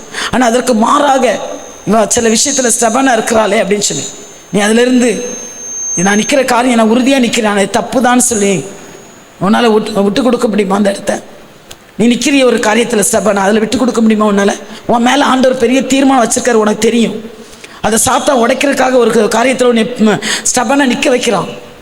நீ நிற்கிற காரியம் சரியானதுன்னு உனக்கு 50% சரின்னு நினைக்கிற, 50% நீ தவறுன்னு நினைக்கிற. ஆனால் இப்போ ஆவியானவர் சொல்கிறார் 100% தப்பு தானே, அதை விட்டு வெளியே வரணும்னு ஆவியானவர் விரும்புகிறார். நீ விட்டுரு. நீ ரைட்டுன்னு நினச்சிட்டு இருக்க, ஆனால் தவறு. மேலேருந்து ரிலாக்ஸ் பண்ணுவோம். நீ ரீபா லா ஷக்கா லாபா ரீபா லா ஷக்கா லபா. ஆவியானவரே, பிள்ளைங்களை உங்கள் கரத்தில் நாங்கள் ஒப்பு கொடுக்குறோம். ஆவியானவர் என்மேல் இருக்கிறார். அவர் வைராக்கிய வாஞ்சியாக நடத்துவார். அப்பா ஸ்தோத்திரம். உன்னதத்தில் இந்த ஆவியானவர் வரும் வரைக்கும் அது அப்படியே இருக்கும். அது வரும்போது வனாந்தரம் செழிப்பாக மாறும், அந்த செழிப்பு காடாக மாற்றப்படும். ஆண்டவரே, இந்த இங்கே வந்திருக்கிற பிள்ளைங்க மேலே ஆண்டவரே உன்னதத்தின் ஆவியானவர் ஆண்டவரை இறங்கி வந்து பிள்ளைங்களுக்கு கூட ஆண்டவரை உங்கள் கூட ட்ராவல் பண்ணுறதுக்கு கிருபை கொடுங்க. ஆவியானவர் இந்த பிள்ளைங்க கூட நீங்கள் ட்ராவல் பண்ணுங்க. ஓ ஆவியானவர் கற்றுக் கொடுங்க. பிள்ளைங்க கேட்ட எல்லா கேள்விக்கும் ஆவியானவர் மட்டும்தான் பதில் தர முடியும். ஆவியானவர் இந்த பிள்ளைங்க மேலே வந்து அமருவீராக. ஆவியானவர் உள்ளத்துக்குள்ள வந்து தங்குவீராக. ஆவியானவர் வழி நடத்துவீராக. ஆவியானவரே, நீங்கள் கூட இந்த பரிசுத்த ஆண்டவரே, இந்த ஒரு வாலிப வயதில் இந்த பரிசுத்த வாழ்க்கையை காத்துக்கொள்ள பிள்ளைகளுக்கு கிருபை கொடுங்க. இங்கே வந்திருக்கிற ஒவ்வொரு பிள்ளைங்களும் மேலேயும் பரிசுத்த ஆவியானவர் அமர்ந்திருந்து வழிநடத்தி வைராக்கியமாக இந்த பிள்ளைகளுக்காக வைராக்கியம் பாராட்டுவது போகிறதுக்காக ஸ்தோத்திரம். எதை குறிச்செல்லாம் பாவம்னு உணர்த்தீங்களோ அதுலேருந்து வெளியே வர கிருபை கொடுங்க. ஆண்டவரே, எதெல்லாம் கண்டித்து உணர்த்துகிறோ அதை அப்படியே ஏற்றுக்கொள்ள பிள்ளைங்களுக்கு அந்த மனப்பக்குவத்தை கொடுங்கப்பா. இங்கே வந்திருக்கிற பிள்ளைங்க கூட இருதயத்தில் இன்றைக்கு இரவிலே ஆண்டவரே பிள்ளைங்க ஒரு டெசிஷன் எடுக்க கிருபை கொடுங்க. ஆண்டவரே, நீங்கள் உதவி செய்யுங்க. இயேசு கிறிஸ்துவின் நாமத்தில் ஜெபிக்கிறவங்க நல்ல பிதாவே, ஆமென். ஆமென். நல்ல கரங்களை தட்டினால் வார்த்தைகளுக்காக ஆண்டவர் மகிமைப்படுத்தலாமா? நல்ல கை தட்டுங்க. ஓகே, எல்லாம் சேர்ந்து சொல்லலாமா? என் ஆத்துமாவே கர்த்தரை ஸ்தோத்திரி, முழுவதுமே அவருடைய பரிசுத்த நாமத்தை ஸ்தோத்திரி. என் ஆத்துமாவே கர்த்தரை ஸ்தோத்திரி, கர்த்தர் செய்த சகல உபகாரங்களை மறவாதே. ஆமென். ஆமென். அல்லேலூயா, அல்லேலூயா, அல்லேலூயா. நம்முடைய கர்த்தராகிய இயேசு கிறிஸ்துவின் கிருபையும் பிதாவாகிய தேவனுடைய அன்பும் பரிசுத்த ஆவியானுடைய ஐக்கியமும் நம் யாவரோடும் செய்தி கேட்ட செய்தி கொடுத்த நம்முடைய பிள்ளைகளோடு வருகை பெறுந்து இருப்பதாக. ஆமென்.